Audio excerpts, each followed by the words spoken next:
We're live, baby. Yo, chat, let's get it going. This is going to be a good show. But we got to start this thing off with some Lions news. Before we get into any of the comments and we start diving into this whole Trey Hendrickson situation, we're going to get easy on here at some point. We got to start with some Lions news. We're going to jump that first. That way we can clip it, if I'm being honest with you. So let's get right to it. We got some Lions news to get the day started. That's a great way to get the live stream started. This happened right before we went live, so this is great. Okay, let me zoom out a little bit. So let's start there. The Detroit Lions are officially re-signing defensive lineman Myles Adams, I believe, to a one-year contract. We don't know the details on this contract, but Myles Adams is back. Now, he only played 55 snaps for the Lions this past season. 55 snaps, came from Seattle. He had a injury history that kind of plagued him, but he was a talented player. He's only 27 years old. I think he fit in well stylistically. He had potentially his best season against the run as a Lion this past year at 6'2", 285. I think he just fit in to what the Lions were trying to do stylistically. And we've touched on this a little bit with kind of the umbrella looks for what the Lions are trying to be defensively. And obviously last year they were all beat up on the defensive line, so they just started bringing in different pieces. And I think Myles Adams thrived within the Lions system. Now, we only saw him 5 snaps in the playoff game, which kind of stinks. There's not a ton to point to there. But when we did see him on the field, he was productive. And the one thing that he always carried with him was the ability to get after the quarterback. And that did translate to the Detroit Lions, was his ability to get after the quarterback. So I'm going to showcase a couple of clips here. Look for number 69, Myles Adams here with the dread. You can see with the long hair. This is what he did well. He got after the quarterback. For the Lions this past season, he had 4 pressures in just those limited amount of snaps. It's 3 pressures in limited snaps that he had. He had 2 snaps on the year. But you could see stylistically why he fit for the Lions to play like this. And I would also say this. We know Lee McNeil might miss the beginning of next season. This is, of course, not, hey, this is Lee McNeil's like next guy up. This is a replacement. But he is capable of stepping inside and outside. There is flexibility there. I would also keep an eye on a guy like John Kaminsky. I had talked about him potentially as like a minimum deal the Lions could bring back. I wouldn't be surprised here if Myles Adams is also on a minimum deal. But I think bringing him back makes that potentially less likely. But in the case that you don't have a Lee McNeil to start the year, you probably wouldn't want him to be your starter, but he's capable. Now we can kind of rotate in with Mekhi Wingo, similar build, similar skill set, similar position flexibility. And he can step into that role and be capable there because he does bring some juice as a pass rusher. Like I said, he's always brought that. He just hasn't been on the field for that many snaps, but he's never really found his home as a run defender. I think until last season he found his home. Now we did see he'd play a little bit beyond the line of scrimmage. He wasn't always living in the backfield of teams and the offensive line at the point of attack, but we did see his length. We saw the leverage, and I think that he just fit for this. He was a fit for a guy that would win his gap, would press guys to the opposite side, and be able to play that gap and a half role. So for me, I thought this Green Bay game, I think this is the game he played about 20 snaps against Green Bay. And I think that this game specifically was kind of the coming out party of, okay, this works, this fits for him specifically. And we had a couple of guys that we brought in this. This might be the only one that we actually bring back out of this entire mix because I think it fits well. So the inside-outside flexibility, of course, is there. We kind of can look at him as one of our, big defensive ends like Josh Pascal, but I look at him more like Mekhi Wingo. I think he kind of fits that style. And then he always brought this, man. He was agile. We saw the footwork, the second effort wins that he would throw in as well. He was a big effort piece against the run. So I think that's the big thing for the Lions is that it came together as a run defender. He found his spot. He found his home, I think, as a run defender this past season. And as a pass rusher, he's always shown that ability to kind of win his gap and play through that. And I think that that's the thing that he was missing to kind of find his spot. So this is a move that I'm assuming is going to be on a minimum deal for the Lions this offseason. We'll see if it gets, we'll see how that goes. I don't know if he's even going to play this upcoming year, but to me, I think it makes sense. He's still a young player. And again, for the Lee McNeil injury, I think it's a good spot to bring him in because he could potentially be your backup with Lee McNeil missing the beginning of the season there. They're probably going to have to bring somebody else in. But if you look at the Lions defensive line right now it would be a Lee McNeil, the starter, probably going to miss the beginning of the season. Your backup at that point is probably Mekhi Wingo. And now you throw Myles Adams into that mix. He's a little bit undersized for your true defensive tackle, but he does fit in stylistically. I kind of view him as like a big 4-3 defensive end that can kick inside at times. He's kind of like Taquan Graham, a very similar build from Atlanta that I was interested in this offseason. I don't think he's been signed yet, by the way, so that's still something that's on the table. But I also think he kind of fits as like a true 3-4 defensive end as well, which is what the Lions are looking for. So stylistically, I just think it made sense. It all kind of lined up here to bring him back. And I think he found his home. I'm sure Myles Adams wanted to be back because he hasn't been able to find a consistent landing spot. So welcome back, Myles Adams. I'm assuming it's a minimum deal and a 1-year deal. That being said, we do have Easy in the building. Easy, I see you. Okay. Hey, you got to set some stuff up? Okay, you do your thing.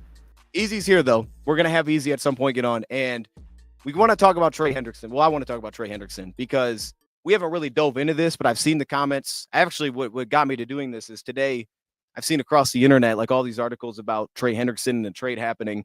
And, we had the Zadarius Smith cut, which obviously opened up cap space for this season, but also for next season, which was the key there.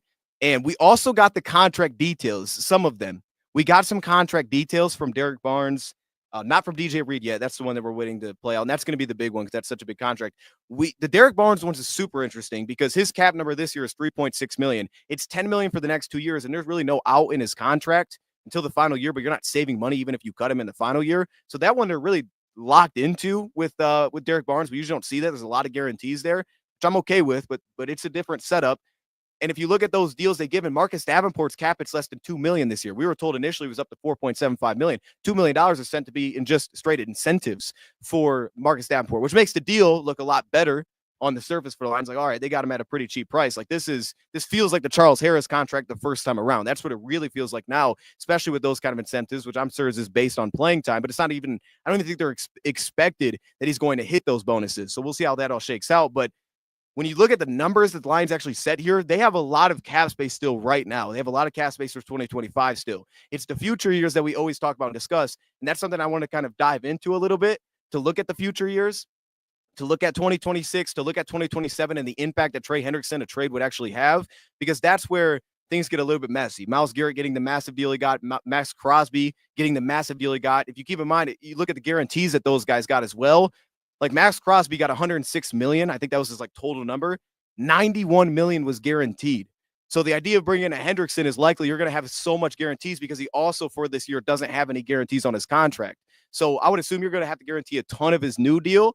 And we're going to talk through kind of maybe what would be the best spot to do it. Because this morning I was like, hey, let me watch a little Trey Hendrickson, right? We talked about it. I know he's super productive. He led league in sacks last year. He also led league in pressures. And about half of those pressures he had in under 2.5 seconds, which also led the league. So the stats are fantastic.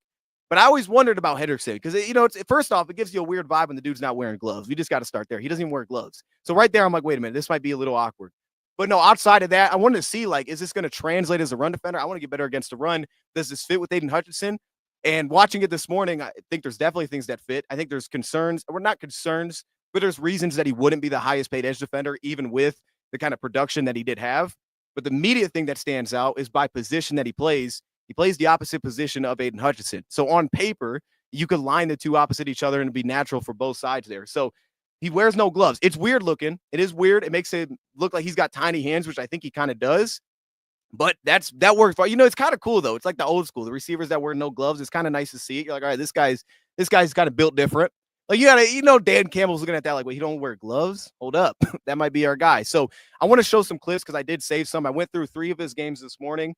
I always like to look at the teams that are good or the teams that have good offensive tackles. So Washington, Philadelphia, even though Philadelphia had a backup tackle, which kind of stinks. So we couldn't see him against the starting offensive lineman there. But I went through 3 games this morning. And I got to be honest, man, I walked away like, all right, this dude's a dog. I get it. He is a dog. It's more about the contract situation. But before we get fully into it, that was weird. You froze in the back end for me, so you were just stuck like this. I don't know how long you were holding that pose, Easy. Easy, how you doing, though, man? It's good to have you on. Deon, I'm good, man. I'm good. There's once upon a time I was facing some backlash because I sought out maybe a little bit of an issue in the Detroit Lions locker room, that issue being named Chauncey Gardner-Johnson, and I faced a lot of backlash for it. I did, but over time, true colors have showed themselves and have prevailed. And CD Deuce has been traded for a 5th-round pick and a backup lineman to the Houston Texans. So, So you think there was a little bit something going on there that was? I called for the shot. I was like, hey, let's get this guy off the team. We're done with this one. We're good. Does this look better? This looks kind of scary. Maybe we don't do that. I don't know about that. I thought maybe it looked better. I feel like I need a background for this. Let me throw a background on here. Yeah, so okay, I want to start here before we go to the Hendrickson thing. I just want to build it out a little bit. Ify Melifonwu signed this morning, 1 year, $4 million with Miami. Yeah, my thought seeing that is I don't think it was the Lions weren't willing to pay it. I think it's that he didn't want to come back. I don't think it's because he hated us. I think that's because he's going to get an opportunity to start. Devon Holland just signed right before he signed. So my guess is immediately I see it and I'm like, $4 million. Why did we bring him back? Like these dudes are signing a ton of money. I feel like that's underpaid, even though he hasn't really played much. So I guess I get it. But I think it was probably that he's like, yeah, I'm not coming back. The Lions are probably like, yeah, it probably doesn't make sense because you don't really have a starting outlook here with Miami. You prove yourself, you're going to get a long-term deal there. That's not really on the table here. So from that case, I think that's how that shook out. What'd you think about that deal? Yeah, I mean, I think that makes sense. Also could be the injuries. I think regardless for the Miami Dolphins, I don't know who the coordinator is and anything like that, but like I think that's a phenomenal signing for them because when that guy's healthy, when that guy's in the field, he's a dog. But no, that does make a lot of sense. Obviously, even coming back here, even if it was for a little bit more money, he wouldn't have gotten the long-term deal that you might get following a good season with Miami Dolphins. So that makes tons of sense. I feel like it would put him in a tough spot to get a long-term deal even after this year. Because like how much you would have been basically after banking on an injury. It's like, and even if you do well here, like I know that extension is probably not coming here. So it's got to come somewhere else. So you might as well get out of the building now when you can, I guess. But I'm with you, man. I think what Javon Holland signed 15 a year, he's not even coming off a great season. If he's healthy, dude, they might have gotten better at safety. Like Holland had a stretch of great seasons, but they could have. At very least, they might have the same type of player. I think that might end up being a huge steal, but that's just because, we know Iffy well. Especially for the price. It's a great price, man. Safeties are getting so much. Trayvon Merrick signed a massive contract, and this dude hasn't really popped in the NFL yet. Yeah. Iffy's price point's crazy. So if he did wear gloves, that is true. Okay, before we get to the Hendrickson thing. Yes. I wanted to ask you because we had Dan Skipper coming back. Any thoughts on Dan Skipper coming back? I don't know if you've probably talked. That happened last night. So yeah. Thoughts on that and anything on Miles Adams? Detroit Lions get a red zone threat back in that offense, and I think that's true. That's important. I didn't even bring that up. No, but I think it was kind of weird that it happened before free agency, to be honest with you. But it's not a big contract. It's like congrats to Dan Skipper, more thing for me. I'm happy for him. Yeah. I was wondering if we were gonna lose him. Like, to be honest with you, like if someone was gonna be like, yo, because I don't know, he's in a weird spot. Like I can see where you don't see him as a starter, but it's like he did play bad when he started last year. Like he was actually kind of good. It was like, wait a minute, maybe somebody. Nah, the tackle group's good enough this year for that not to be the case. But I'm assuming that number comes in easy. That's not a minimum deal. I'm guessing that's like $2 to $3 million for a single season. I bet he got a nice little raise this year. Yeah, it's a good question. I don't know though, because at the same time, I don't know if anybody else is going to sign him. I think he probably ended up being another practice squad guy.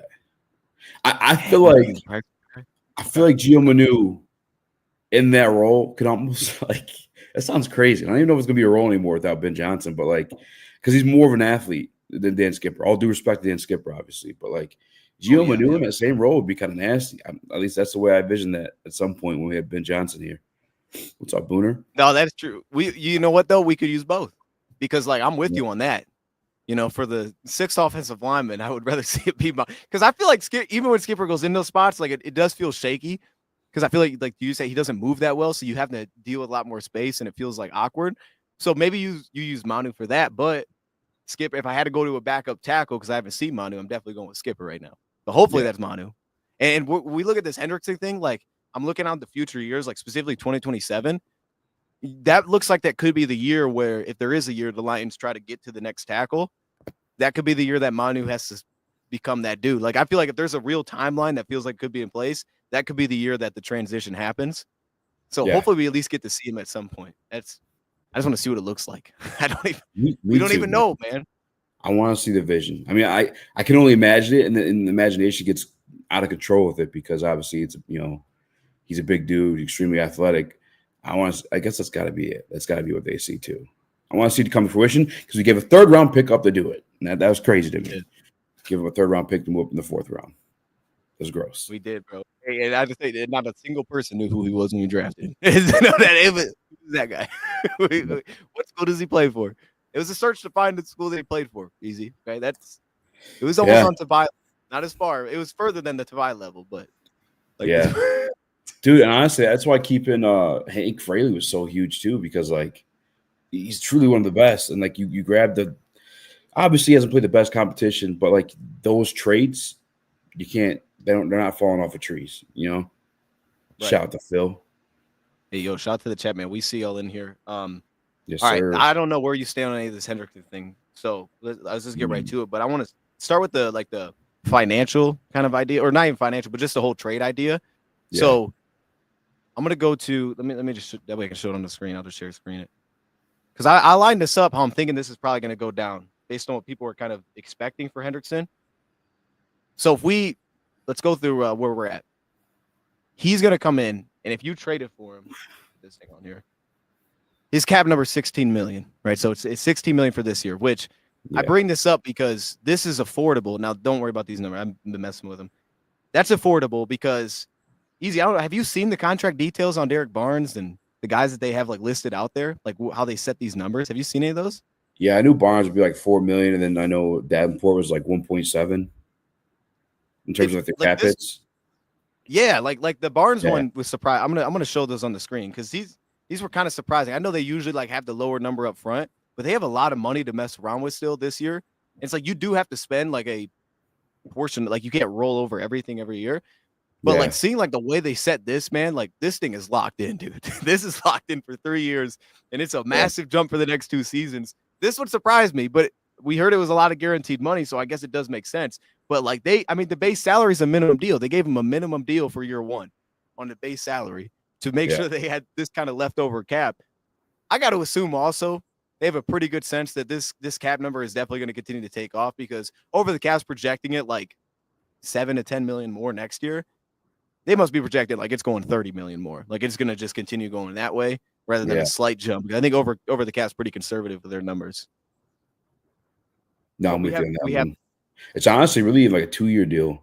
Although the savings isn't much if they decide to do so in the year 3. But like for all the people complaining, they're kind of like freaking out about it because of knee injury or like that he hasn't been an all pro or pro bowler like most of Brad Holmes' draft picks. Like this is a 2-year little sample size of what has already proven to be a guy that constantly improves, a guy that's dedicated to being good, and part of the winning recipe that they believed in because they're running it back clearly on defense. Dude, I love Derek Barnes, bro. I'm fired up that we got him back. Yeah. Like, he's our only Sam on the team. It's the only. Now I think Michael Pittman is the backup. Now, if I'm being honest, I think he could be the backup. Because didn't he get picked up elsewhere as an end? Right? Did he play defensive end wherever he went after us? Yeah. Yeah, Washington. Yeah. Yep. So it's like that. Yeah, I think he might end up being the backup. But like, dude, Derek Barnes is so bad. It's just the fact they didn't let him hit the market, which was interesting. They like jumped on it and they gave him so much guaranteed. But it's just interesting, man, because usually like there's a clear out to the point that you made where it's like, oh, they're going to save about $6 million that last year if they cut him. They're saving like nothing. Like they can do it, but they're not making any money. They feel pretty confident this dude's going to be here.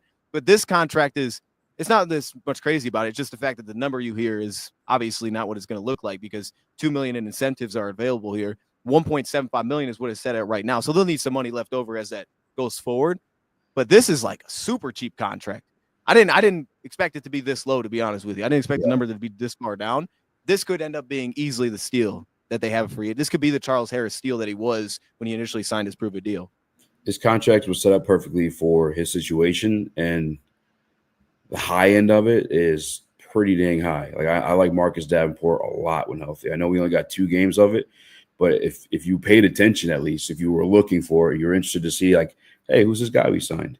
You would, oh damn, okay, Brad, like this guy is a beast. This guy's a monster. Yeah. He's just powering through guys at the tackle position. Like, I mean, it was unreal, to be honest with you. And that's exactly what they want in defensive end. They want a guy. They want to collapse the pocket. They don't care about these shiftier, faster guys. If you pay attention, like the track record of the guys they've brought in, none of them weigh 265. They've all been like 270. And I guess Aiden's probably 265. So 265 and up, I'd say. They've always been bigger body guys that collapse that pocket. And Marcus Davenport is precisely what they want. It's just can he stay on the field? And that's why this deal's so heavily incentivized. Yeah, Davenport he's weird, bro. It's like you don't see dudes like running over NFL players like he does. It looks messed up at times. It's like, yeah, this might be like the strongest defensive end, bro. When he's healthy, like for his weight, bro, he might be the strongest defensive end. It's like I get it. Like it makes sense for us. And like don't forget, a good organization like the Saints traded up in the first round to grab him, so he's got that potential. He's not like a flash. Dude, he showed it last year. Mm-hmm. He showed, and to that point, it's like Charles was even different because when we signed Charles, it's like, all right, he was a first round pick back into the first round, but he really never showed it in the NFL. Marcus Davenport showed it for 4 years with New Orleans, and then he did it to 2 games, 3 games with us, sort of, especially the LA Rams game. So it's like he's done it easy. I'm still buying it. So I thought he was going to be long term. I'm glad that this happened because I still think he's going to be long term for us. And I'm glad that it's not the same injury that he had with Minnesota, because then I'd be concerned. Yeah, I'd be and real you concerned. watch Like, that happen in him real not time. playing. You watch his arm get chopped, and then it's not like a freak accident or like I don't know. It was like one of those injury prone type of things. You watched him get hurt. If you watch the game, you can see it. He gets his arm chopped. He tried to come back. That's another thing I love about it too. Like it's the dog in him to even try to come back. Like He did. He was playing out there with one arm. He was yeah, going for it, man. I was like, bro, see, I thought that was huge. Him and Barnes kind of the same way. Like the way, I think it's like the way that the way that they went out on the year, like I thought mattered, because it's like you didn't hear about like what's the future going to be. It was like none of that discussion, and like Davenport fighting to get back on the field. Like I feel like that dialed him in to come back. It was like, yeah, this dude's coming back, because to your point, it's like this dude wanted to keep playing. I don't know how long they would have let him roll like that. Obviously, not much longer, but it's like he shouldn't have been out there when he was out. He should not have been out there. Dude was rushing with one arm. He was going like this. Yeah, I'm glad he's back. and Let's go to the Hendrickson. Go ahead. I just want one more thing on Derek Barnes too, because I know a lot of people are like iffy on it, and we talk strictly about the contract. And I know you've probably talked about what he is on the field, but like what he is to this defense, we did not have last year. So I think a lot of people like don't even realize like what we're getting. We're getting an extra edge rusher, if you will. Like he's going to play in 5-man fronts. He played in the slot at times last year. Was knocking down screens. Like Derek Barnes plays everywhere. This is going to be a plus. I promise you guys. But Barnes is unique too, because like we know him as that guy. You're saying he played in the slot, could play on the ball, but like he's a good backup to Jack Campbell. Like, we don't really have an actual backup to Jack Campbell. Yeah. Like when Jack's not there, or they can play alongside each other, he's actually got like better at that too. Like he's gotten better everywhere, and I think the fact that he's with Kelvin Shepherd this whole time, I think that's massive, because he's like the one guy that's like been a part of the entire roller coaster. Alex was too, but you knew what Alex was when he got here. Yeah. He's been part of like just trying to figure out like what position is going to work. And I think he's also one of the only, not the only, but like it's hard to find guys that consistently every year it feels like, oh, there's another step. Like you can legitimately watch Derek Barnes last year versus his first year. This is a completely different guy.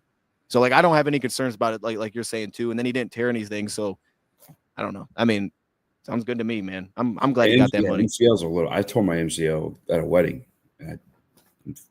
Look at me, I'm fried as a chicken. you still dancing and everything.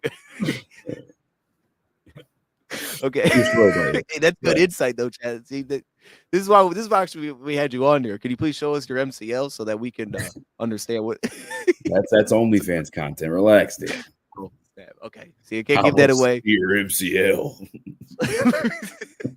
Link in the description.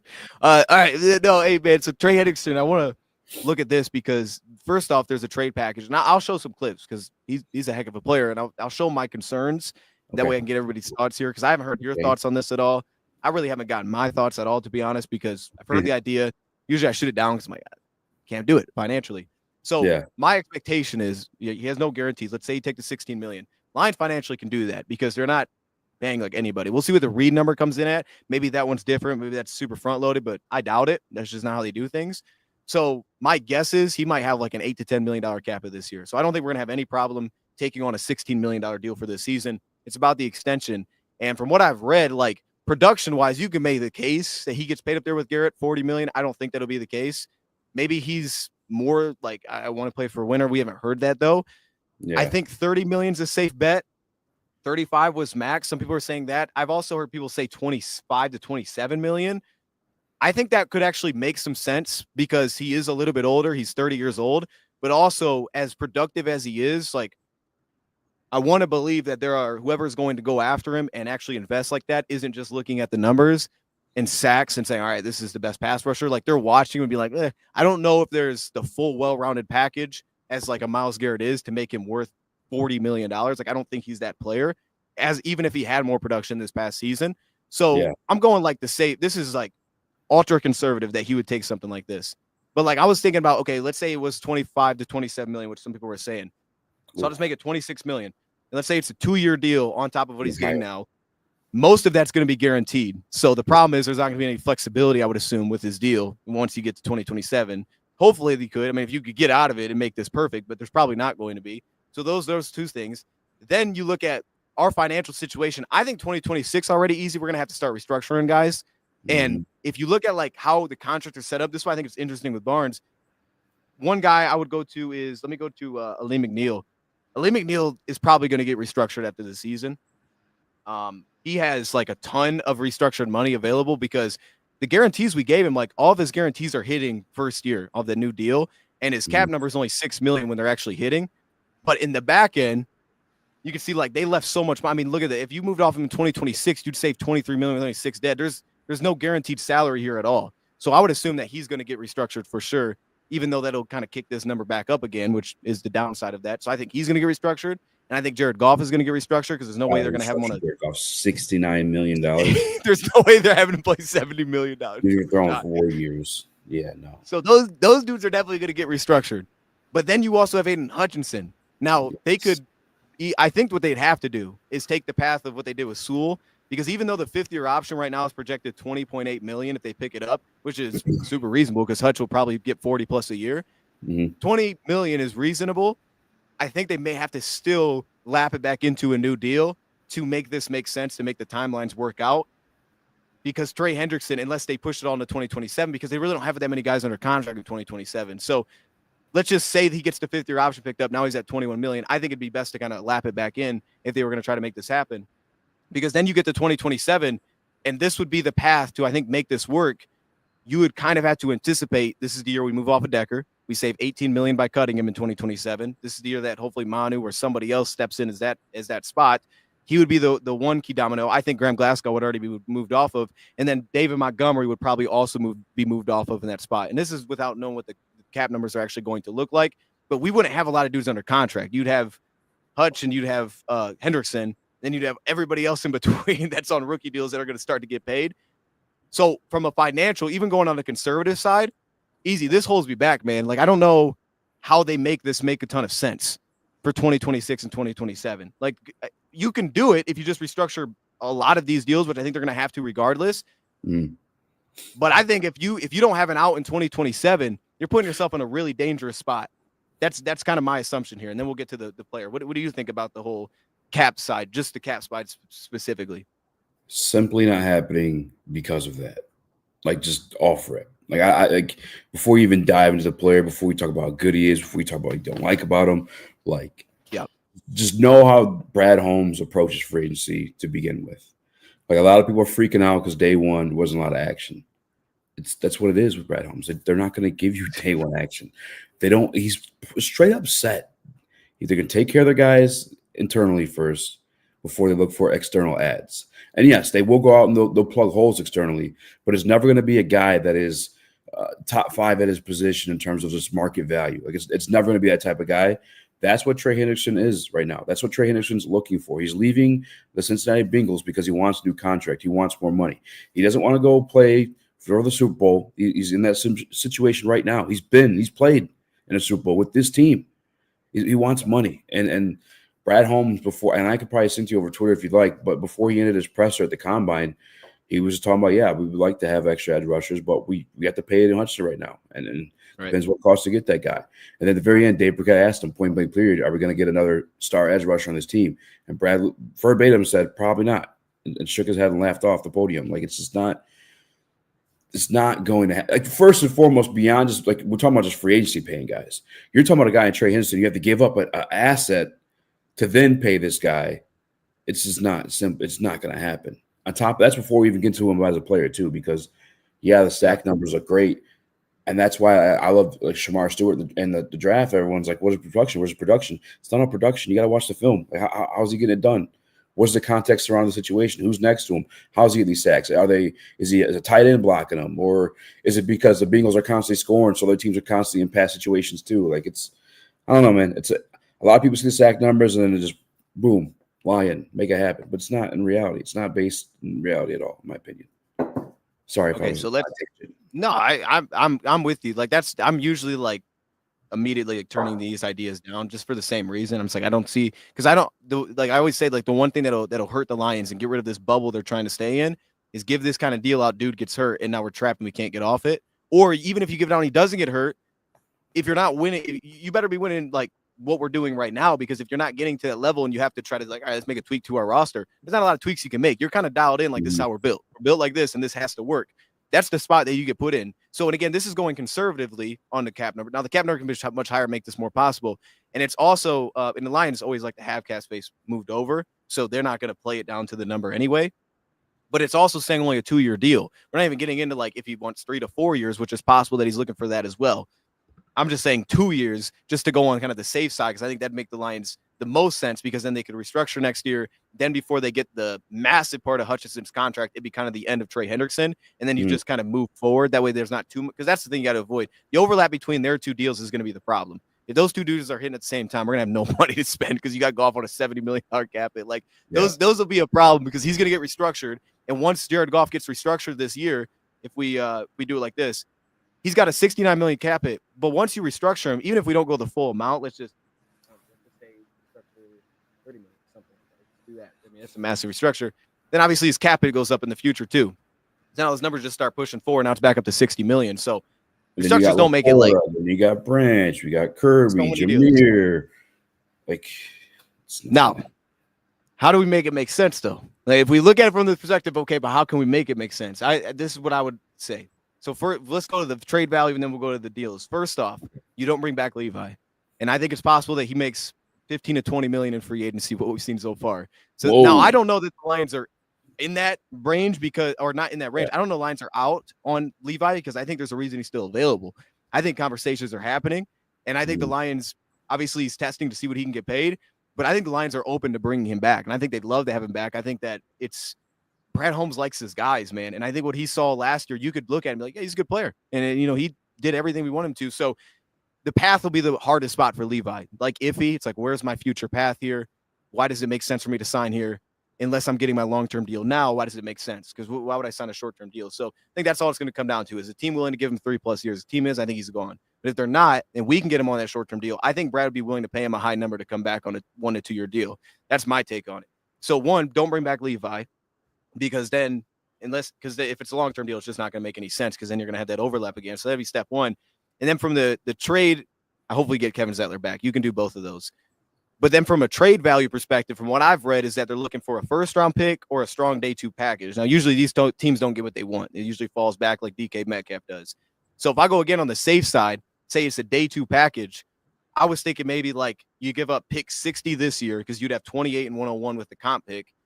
Then you potentially trade back out of 28 because you definitely don't need to take an edge at 28 at that spot. So you move back, try to get something back, get into like the 30s or 40s. And then you give up your third next year. So you'd have your 1, 2, and then 4. You'd give up your third. We did it for Giovanni Manu. So that'd be my thought, is that maybe if you could throw them that package, that's something that they'd be willing to jump on, even though it's a late round 2. Maybe that's enough of a day 2 package rather than giving up pick 28, because the problem is you lose flexibility in the draft. But the way they'd gain that back is by moving out. Moving out of 60 doesn't give you flexibility like moving out of 28 would. Someone getting a 5th-year option, that gives you flexibility. It also becomes cheaper for the Lions at that point. So that's, from a trade value perspective, what I think would be the best case. What do you think about that idea? It's maybe a draft night trade. I do see the Detroit Lions either moving up now it's going to be a BPA situation. If it's like 18, they move up, or you move back and you take multiple swings at that edge spot. And so, then they would have that extra compensation to compensate the Bengals for him. Sorry, I'm mixing up my words here a little bit there. Okay. But, and then you're not paying as big as contracts. I truly don't think – I think this thing's such a pipe dream, man. Like, I haven't allowed myself to get into all that. But I read they're willing to take an early third. They'll take a second. They want a second or early third, they'd be down for. So that alone, you think? A second or an early third? Yeah. So not even if I was packaging those two together to make it happen. No, but if they took just 101, like that's that's a great price. Yeah, and it'd have to be our like 2026, because obviously we got the freaking we got a comp pick this year in the 3rd round. This is not going to be an early one. Yeah.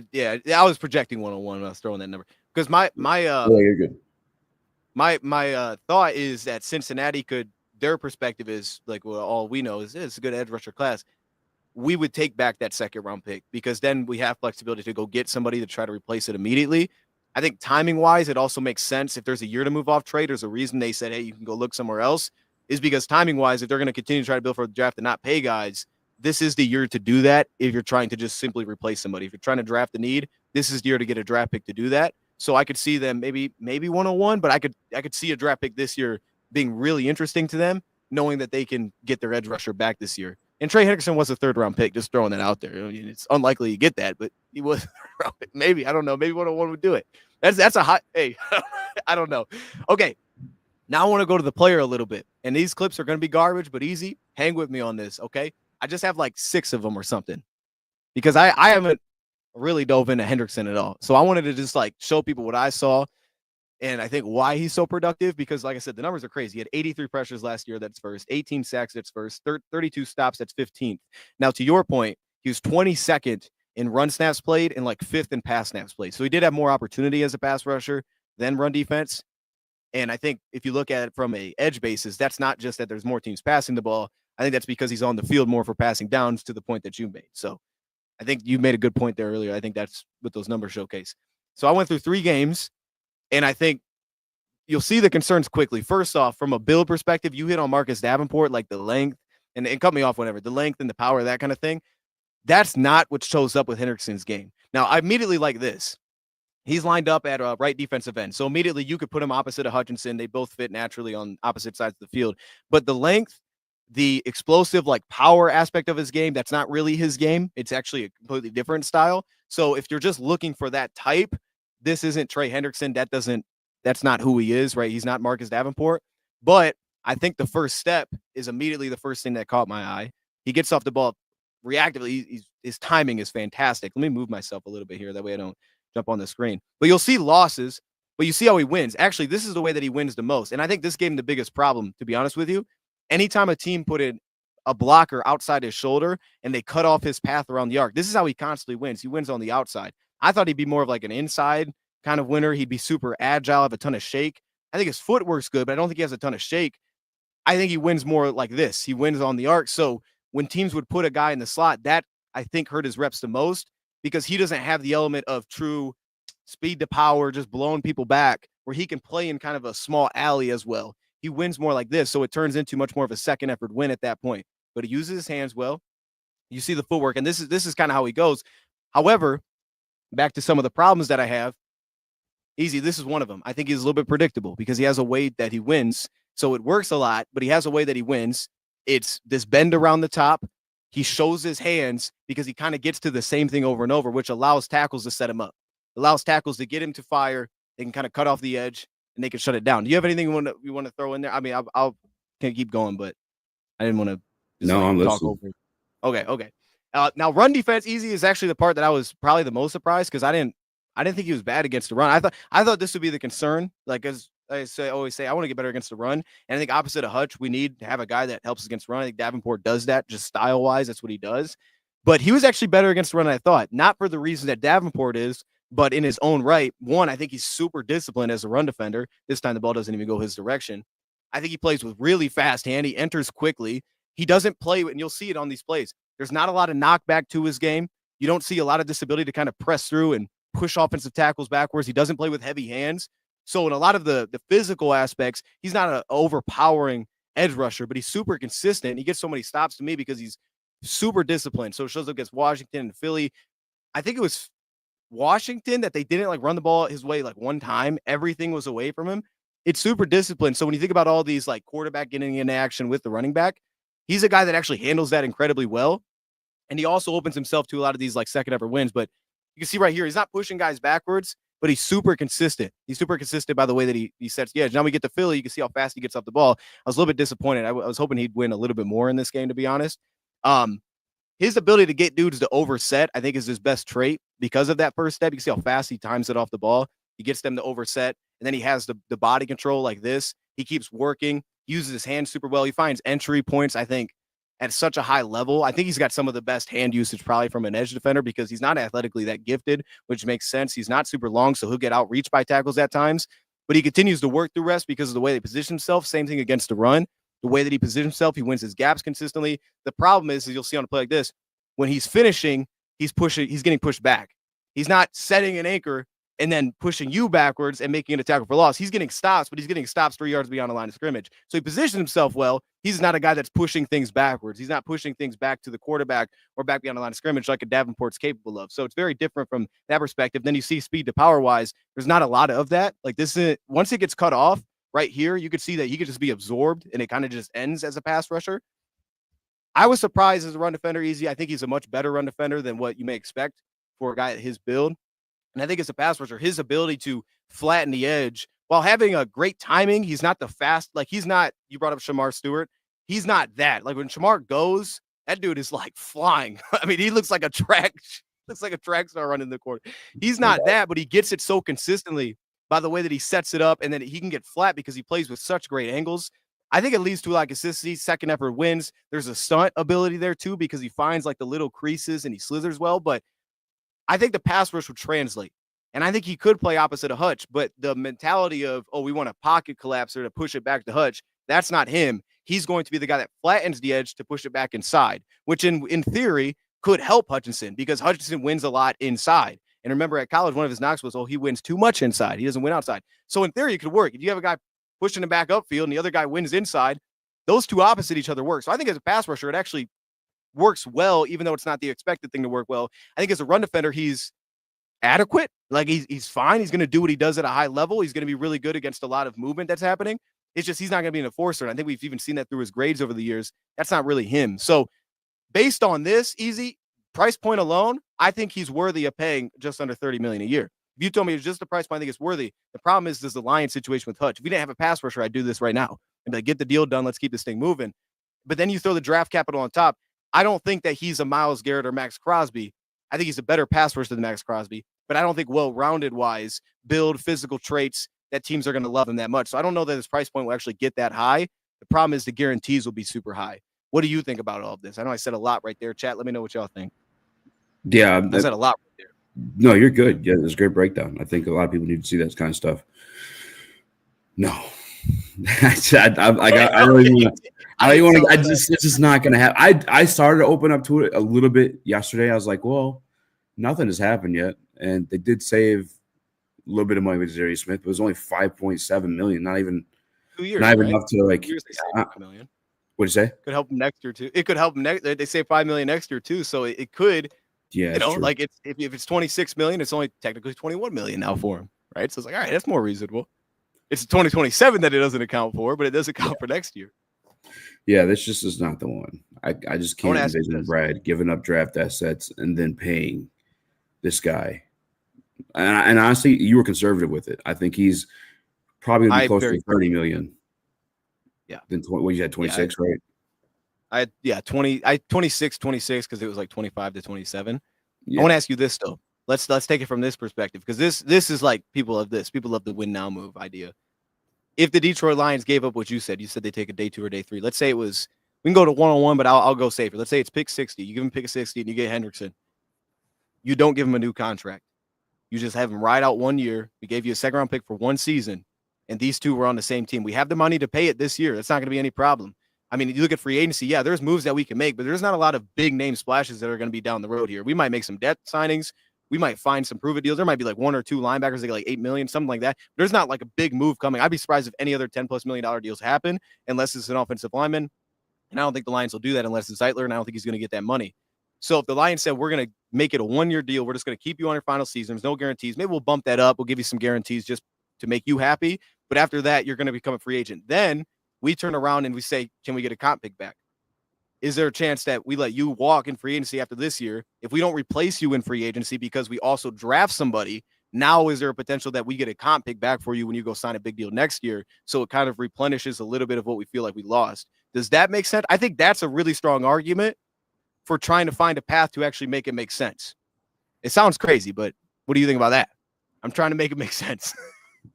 No, don't appease these people, man. It's because even then, if he's playing on that 1 year, he would do it with the Bengals. He wouldn't. He wants a contract. That's why he's being traded. But the Bengals want to move off him. Now, I don't think the Bengals are going to pay him. That's my thing. No, it's not the Bengals want to move off him. The Bengals just can't pay him. They can't afford to pay him, and so obviously they're cutting their ties. Like, okay, well, yeah, let's get something out of you. Then because obviously we're not agreeing on a contract here.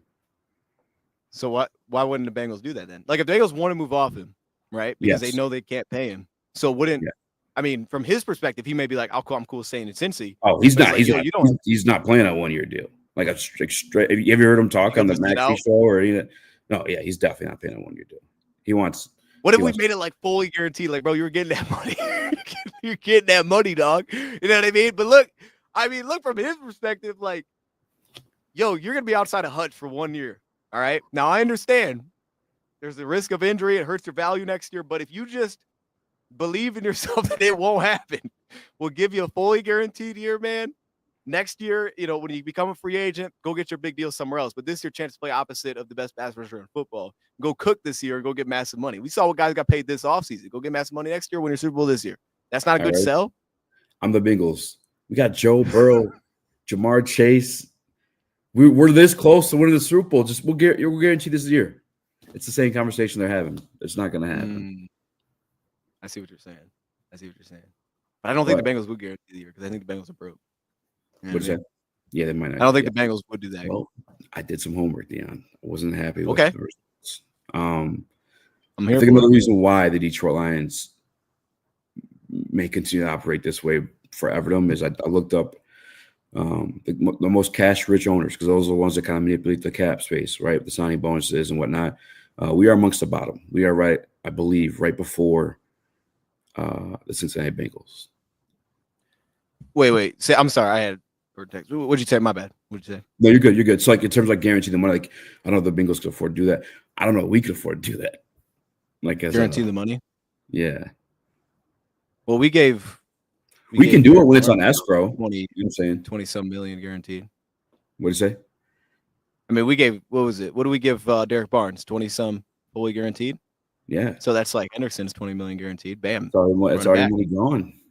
So you're telling me with all those forward cars, they can't give him $20 million guaranteed? That's what you're trying to tell me? She doesn't own. She owns like a percentage of Ford. There's like multiple Ford children. Okay, so you see, I don't like this, bro, because you're making too much sense here. And I don't like what you're saying. You know what I mean? I didn't like it either when I looked up yesterday. No, that's interesting, actually. So what was you said we're 31 in terms of like guaranteed money? So I saw one we were 29 out of all 32 teams, and then another one I looked up, but we were 25. The one we were 25 was from February, so more recently than the one that ranked us 29. Do you think it's because they don't have the money, or think that's because, to what you said earlier, that's just how they address free agency? Like they haven't since they've gotten here, really. I think it's a. Big money. And they've also hadn't had to re-sign their guys yet. This is really the first time we're like hitting that. And I mean, I think it depends on the scenario too. To be honest with you, like if we're there, if this, which this kind of feels like it, like it could be a Super Bowl, right? But I think it may be like that for a minute because I don't even remember us ever signing anyone ever big off of free agency. So I think it's a healthy mix of both. But obviously they tried to trade for Myles Garrett, but there's a little bit of contract control with Myles Garrett at that point when they tried making that trade. Yeah, the rest of last season, and then more than likely this season. And he's a guy that wanted to win. He's not like a Trey Hendrickson where the whole reason he's being traded is because he wants money, But did he want to win? I think him signing that new deal, like he says he wants to win. Whoa, I mean, obviously someone guarantees $110 million probably change a lot of things for a lot of people, yeah. I mean, yeah. Good for him and his family. I hear what he was saying. You got the bread though. It's like, all right, like you can try to sell me like, hey, Browns might be kind of good. Odds of that, not great. Not great. You know what I mean? Yeah. Hey, he came pretty quick. He saw that 40 million. He's like, wait a minute, what am I doing? We don't need to win that bad. We don't need to win that bad. Is it? You know what? I enjoy watching the Cavaliers play basketball. It's I don't mind. Pretty good this year. What do you think? I'm with you, man. I'm with you on this trade thing. I don't think it goes down, but I can't help but think it's super interesting of how much cap space they do have right now, because it's like something could happen, and something definitely could happen. Well, what is it right now? It's I don't know what it is officially because we don't know DJ Reed. It's like 30 something, right? After the Barnes and Davenport. Oh, I guess we had DJ. You're right, DJ Reed. We don't know. DJ Reed's the big one. Now, according to Over the Cap, they do have Barnes included. They also included Davenport, which is like $5 million combined. And then you would have, they don't include DJ Reed yet. And then you would have Dan Skipper, who I don't think is on here yet. I don't think he's on here yet. How much should be guaranteed in the deal for DJ Reed? What was it, 30 million? 30 million. Let me check. I can double check. Because I mean, I feel like we'll have an out that final year. Yes, that I think might that'll be. be more normal. Yeah, it's Oh, Excuse it me. doesn't say over here. I don't even know. I don't know if they include the Dan Skipper one yet. I would be surprised if they had the numbers on that. I would think it's probably about 3 million. I mean, it'd be his cap hit's probably not 3 million though, but I would think that's what his. I think it might be a little bit His, more. If you guaranteed him 30, I could be wrong though. oh, you talking about DJ Reed? Oh yeah, no, DJ Yes, Reed. Yeah, yeah. and I'm thinking his cap number is about 10 million. then what you Somewhere. count? Do you count like 10 for the draft class or whatever? Yeah, for us it'd be what was I had the numbers. It wouldn't be 10 because the top 51 cutoff. It's not too bad because we're picking so darn late now. Um, Oh, remember it's more close to like 5, I think. It's only like 3 to 5. I guess it just depends on who's in our top 51. Patriots are trading Keon White for the Bengals for Trey Hendrickson. Is that real? no. Keon White's better than Trey Hendrickson, or just as good. Oh, okay. No, Okay. do you? No, I could be wrong. No. Let's see. I love Keon White though. Yeah. Charles was bringing it up yesterday, man, and I was like believing that he was serious and that dude's about to get traded. That's a trade we can talk about. That's what I'm saying. Keon White is really good. He's a really good football player. You're not trading him for Trey Hendrickson, who's 31. Keon White's like what, 26?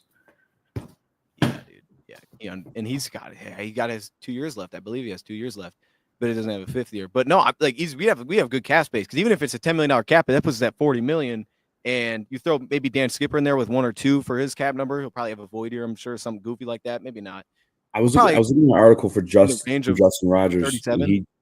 He did one with the draft class included, and then he did the Derek Barnes move, and it was like we're in like the 40s. 40. So it might be like 30 something though. I don't know though. With the draft class and just Barnes at a $3 million cap hit? Mm-hmm. That don't sound right. I'm gonna be honest, that don't sound right. But I haven't seen the article. I mean, it depends though, because he might be getting his total number from a different spot. So it just depends on where he's getting that from. Because I don't think I'm pretty sure it's not going to cost us $10 million for our draft class.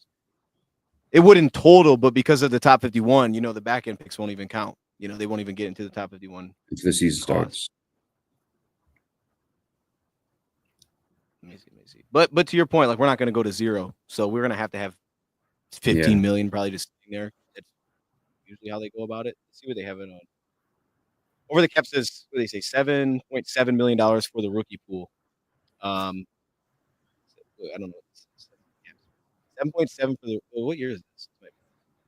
They're saying 7.7, but I think the key to that is like the first one is 2.6 million. That's our first round pick. Pick 60 would be 1.25 million. So those will count.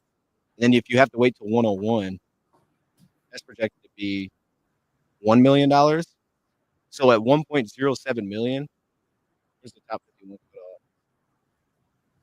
right here. So that would count it. At least right now it would. Except for this isn't.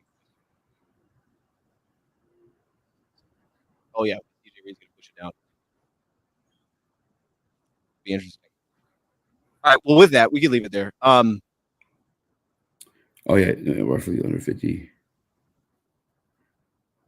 So maybe I messed up. Because he said roughly under 50 before the Barnes signing. And then obviously we know Barnes now was only the 3 million, 3.4. Yeah. It's like 47. We're still a lot to work. We still got 20 million to work with. I feel like before we hit that operating budget that they were playing with last year. And that's what I'm saying. And it's like if the cap number, if our cap space we're saying is the 303 million, 10% of that's $30 million. So we have to spend $270 million. So we have to at least get under $30 million in cap space. If they're going year by, I don't know what their last couple of years were on that scale, but we have to at least get there just likely.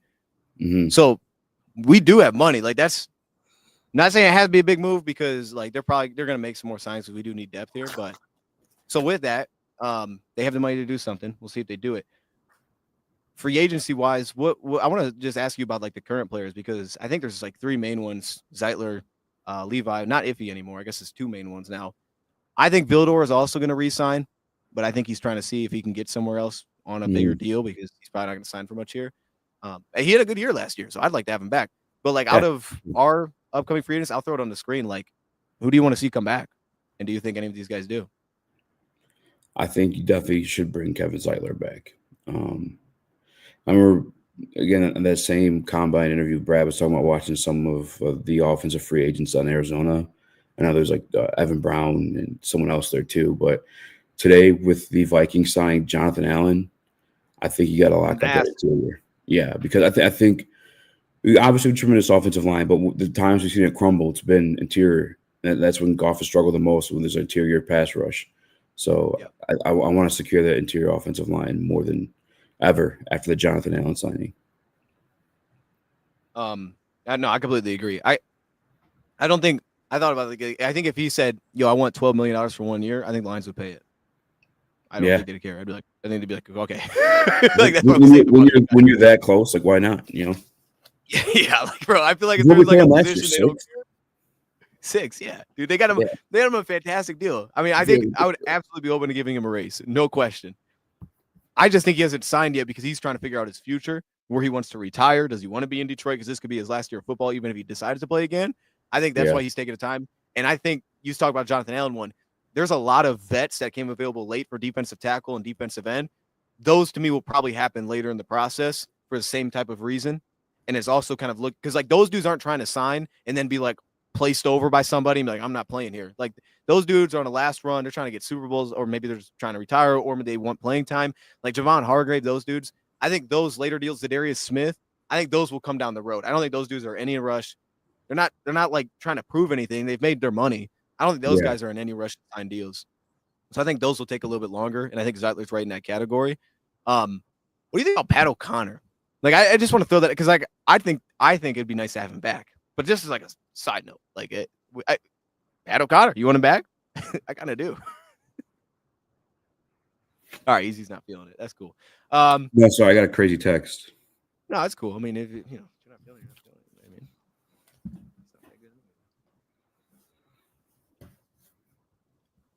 I'm back. I got a really weird text. No, you're good. I asked you about Pat O'Connor. Like if you want to bring him back. Yeah, I'd be down. I mean, I'm gonna pull this. Yeah, 20 million. I'm probably looking at a couple fancier names, but I actually really loved what Pat O'Connor brought last year in the time he played. Okay, let's talk fancier names. But before we get to fancier names, I put a list together. All right, of my needs coming into free agency. Now, there's really only one of these. I won't check it off yet because we're still probably going to add someone to it. By the way, there's been a lot of moves that have went down. So if there's anything like other teams have done that you want to talk about, go ahead. I know the Bears have been making moves. The Vikings, like you said, Jonathan Allen this morning. And then also, I know yesterday I had Isaiah Rodgers from Philly. So, they made some nice little things happen. They always get their best out of their dudes, dude, from what we know now. Like, they make it work. So, I just expect those guys to be good. This was my list. Cornerback 2 wouldn't be this high anymore, or just cornerback depth, I said. A lot of these were listed as depth. What do you think of this list, Yeezy? You agree, disagree? And by the way, this doesn't mean one at the top says pay the most money here. We just ranking in order in terms of like fill those positions. Shout out to Bear Down in the chat. Not shout out to Bear Down, but shout out to MP. I appreciate you with the 2Ps, my guy. Well, I don't want to be negative, but like I would still put Edge in like number 1 for me personally. Just because, like, the reason why Davenport's on that type of deal is because he hasn't been really readily available. And due to our last experience with that with, Mosley, and I was a big believer in Emmanuel Mosley. I thought we were going to get a dog last year, at least at the nickel spot, if he didn't, like, steal one of those outside jobs. And obviously what happened. And it sucks that it being injury-prone is a thing, but it is a thing. Guys sometimes just can't stay on the field. Carlton Davis may be one of those too. But I would still put Edge to be safe there. In terms of a quality guy. That's why I was so like kind of upset about this Zadarius Smith. I got what it was, right? You saved the $5 million this year, then another $5 million last year, or next year, I should say.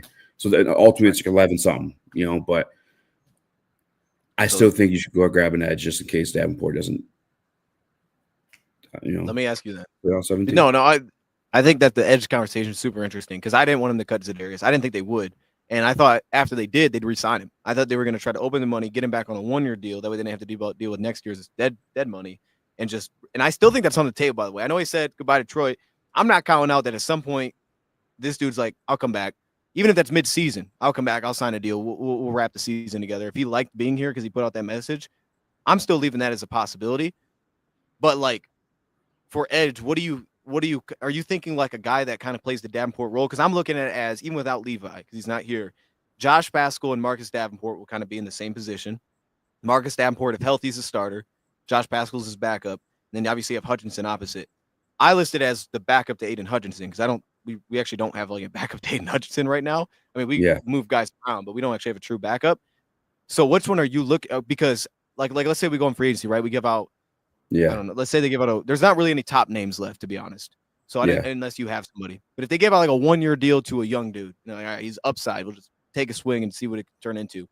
Are you looking for that as a backup to Hutchinson, or are you looking for that to like, well, because Davenport's been injured, maybe he can throw into that mix. And we got 3 dudes in that mix. Yes. Then I'm looking for Davenport, like a Davenport. Either just rotate with him, replace him, and maybe even 2 guys. I mean, maybe at $22 million, that does sound like 2 quality depth guys at the edge spot that aren't like, top of the class at the position. But you got the draft as well. Because I know you're talking about depth behind Hutch, but like I'm talking about depth behind Davenport. That's where I'm at with it for sure. Yeah, I just assume Pascal's. That's why I put it interior defensive line, because I know we have a guy in Pascal. And I know he's under contract for a couple of years. I just know at defensive tackle, it's like future wise we're okay, because like going into this year, if Aleem's healthy, when he gets healthy, and Reader, we do have our guys, but we know Aleem's the future. But it's like I know he's probably not going to start the season, and then I also want someone to take snaps away from Reader. Like I know we have Chris Smith, but I'd rather upgrade in that role specifically. That way he doesn't have to play every single snap. I don't think that's good for him at his age. I don't think that's going to be reliable once we get to the playoffs if we have to ask him to do that. But how much would you honestly be willing to spend there? Because I think it's a weird spot, right? So like let's say I don't know who it would be. Let's say they give out $7 million to an edge rusher. Would that be a problem if it's the Marcus Davenport role where you're like, wait a minute, now we got almost too much here, where it's unless he can play behind Hutchinson, like are you looking like is it because like someone like I'm looking Omar at brought up Calais yes, could play that role, exactly. right? That's but he exactly wouldn't back up Hutch. So someone like that? Yeah. Can you hear me? Yeah, I can hear you. Yeah, that's exactly what I was going to say. Calais Campbell. Guy can play inside, outside, be versatile for you, and a depth piece in multiple ways. I think that's why Levi is kind of valuable to us as well, because he played outside a little bit sometimes as well. He played outside a lot last year too. I would love a guy like Calais Campbell. So I think that's actually the perfect type, because then it's like, he's going to stick around. But it's like if these other dudes are playing well, he doesn't need to see the field, but there will always be a role for him because he can just plug in through injuries. I feel like you kind of have to go after a guy that you feel comfortable across the line, because otherwise you might overload one position and just kind of cut somebody. You might like unintentionally cut somebody out of making the team after you sign him, because if they are healthy, there's going to be no role for him. And then it's like, wait a minute. Because if Davenport's healthy week 1 and so is Pascal, it's like, do we keep 3 guys in that spot on the roster? Like, it's going to be a tough sell unless he can step in behind Hutch and you're like, oh, yeah, he brings that. So I think you got to bring either a Calais Campbell that's unique body style, big body, plays inside, outside, or you have to go, this dude's best asset is he gets after the quarterback. Because I think you have the mold of Marcus Davenport kind of now settled in a little bit more. And then I want to ask you this for the Hendrickson thing as well. Say they traded for Hendrickson. We don't think it's going to happen, but say they did. How does that even make sense with Pascal and having Davenport back? Like, or would that be in a spot where it's like, well, dang, okay, this is too much? Or do you think that would make sense? Why do you keep bringing up Hendrickson? Well, because you wanted to talk about Hendrickson. By the way, chat, Easy hit me up. He was like, yo, I want to trade for Trey Hendrickson. And I was like, dude, I don't think we should. He's like, yo, I give up everything. So I'm like, all right, we'll talk about him. So, he's trying to compete. No, yeah, you're not getting Trey Hendrickson. I would even. All right, we don't have to answer that question. Okay, I can't even like form my mind to like even want to use the energy to talk about. I'm sorry, is that bad? No, you know what? I kind of hope we trade for him now, just because I want. I'm here for it, by the way. Just a side note, like I don't think it's gonna happen, but if it did, I'd be really excited. Yeah, like we'd all be excited. We're like, all right, they believe it's gonna work, so let's do it. I mean, let's have some fun. And by the way, I like this move. I like it better than Max because I think he's a better pass rusher. I like it better than Miles because I think he's going to be a lot cheaper and cost a lot less. What did I say? Something crazy? Yeah. You don't like it better than I like it Myles better than Myles Garrett. Garrett. You don't Oh, like yeah, I no, do. you don't. No, easy because you just laid it out. What are we gonna do with Were we gonna pay Miles $40 million and then give up a We didn't first have round pick to. for that dude? That wasn't. No, He that's why wanted they to come. didn't like He it. wanted to come and win. Now that he's staying there, okay, keep Like me the here, player. pay me. All right, here's $110 million. He wasn't coming here to make no $40 million. He was coming here to win a Super Bowl. No, he wasn't. He says that he was doing that. Easy, you What? told me that Trey Hendrickson is looking to get paid. You think Myles Yeah, Garrett? Myles Garrett wasn't looking to get paid. Myles Garrett was looking to win. I don't believe that. I don't believe we found out what Myles Garrett was about. That's what I believe. If that dude wanted to get traded, he would have sat out. Well, Dion, they weren't taking the calls. The stonewalling people. We're not trading. We have contract control over you of non-guaranteed money for 2 more years. Go ahead and play that game if you want to. Sit out. You're going to lose money. How about this? We'll make you the highest paid edge rusher, highest paid non-quarterback position all time. And I promise you, and then they gave him the game plan to winning. Myles Garrett wanted to win. He didn't. It wasn't a money. It was an employee. It wasn't a contract play. I don't believe that at all whatsoever. They offered him money before this. I think it was, and here's why. Here's why. David Njoku said the same thing, bro. I'm telling you, they thought David Njoku was gonna move. That dude got paid, and he's like, I'm chilling. Who? I'm not saying that he doesn't want to win. I'm sure he wants to win. Yeah. But I think if he comes here, we're having to pay that dude. I just don't. I don't think we would have. You would have had to after. You would have to after the season for sure. Because he had 2 years left. Yes. So like after, so like say we got Myles Garrett. We would have given up. Yes, he would have wanted to get paid then. I would have given. The problem for me is what we would have gave up draft pick wise. It'd been hard to be like, yeah, we're not going to pay you, even though we just gave up a first and a second or something. So you know what I mean? Like it'd have been like, you did that with a third though. Like, and that's the thing with Trey. That's why I was like, for Trey, to what you said, if you gave up 101, could you make the case like, I'll just let him walk? We'll see if we get one guy's a Hall of Fame defensive end. Like who? Myles Garrett. Yeah. So a little different than like, yeah, sure, a first and a third, yeah. And I have an extra third anyway from the AG hiring all day. Yeah. I'm okay. sorry. I apologize. No, it's good. I like the different perspective. I like this one better because I think it makes more sense. I think Trey makes more sense. This is 10 times worse. Nah, I would disagree with you. You just went over the contract situation yourself. Yeah, no, because look, man, Myles would have got paid, and we would have had to give a lot of. Here's my issue with Myles. Let me just. Myles would have gotten paid. We would have made something from him. We could have traded him. We're like, okay, we're not paying. So you think we would have played it for 1 year and then traded him? Possibly, yeah. That would have been the path. That would have been the path Johnson. Huh? Well, no, I don't know what you said. You said Gardner Johnson. That's what happened to C.J. Gardner Johnson just now. That would have been the only path. Maybe that was the way to do it. Maybe that was the way to do it. I just think, assuming that didn't happen, or I'm sure they would have figured something out too. I mean, he's good enough to where you probably want to keep him. You definitely want to keep him. Yeah. You definitely want to. He's definitely good enough. To your point, yeah. Definitely lost some guys. I think you could almost do if you make a move like that. Jamo's at like after that Super Bowl season, you're probably moving off of Jamo,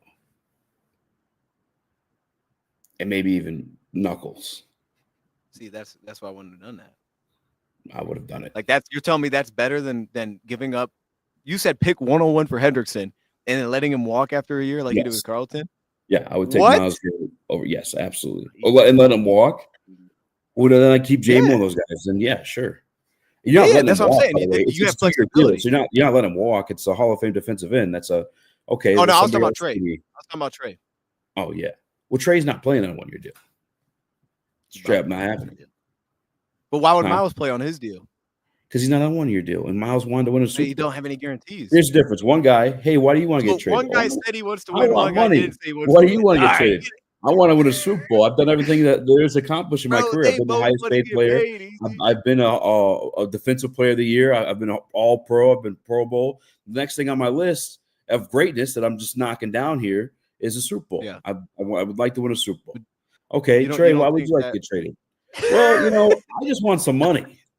Oh, okay, well, no, that's not 2 years like that. 2 years control, 1 year of a guy who just wants to be paid. Give me the guys going to the freaking Hall of Fame. Easy. So you're thinking that Trey Hendrickson couldn't also have thought the same way? I'm 30 years old. I just led the league in sacks, and we missed the playoffs. I don't want to go in. No, I know what Trey Hendrickson wants. Trey Hendrickson's been very. I know what Myles Garrett wants too. I saw it. No, they went to bank. You saw him saying wanted to win. And there's a situation we couldn't leave. And they gave him money. All right, here's what we'll do. We'll end it like this. Trey Hendrickson makes more sense than Myles Garrett. No. For me, it does. Absolutely For you, it doesn't. I'll leave it right there. We'll put a little lightning bolt between. I would. You're taking Myles Garrett hand over fist over Trey Hendrickson. That's not even close. I am. You. I feel like you're underrating Trey a little bit now. In your little rinky dink corporation.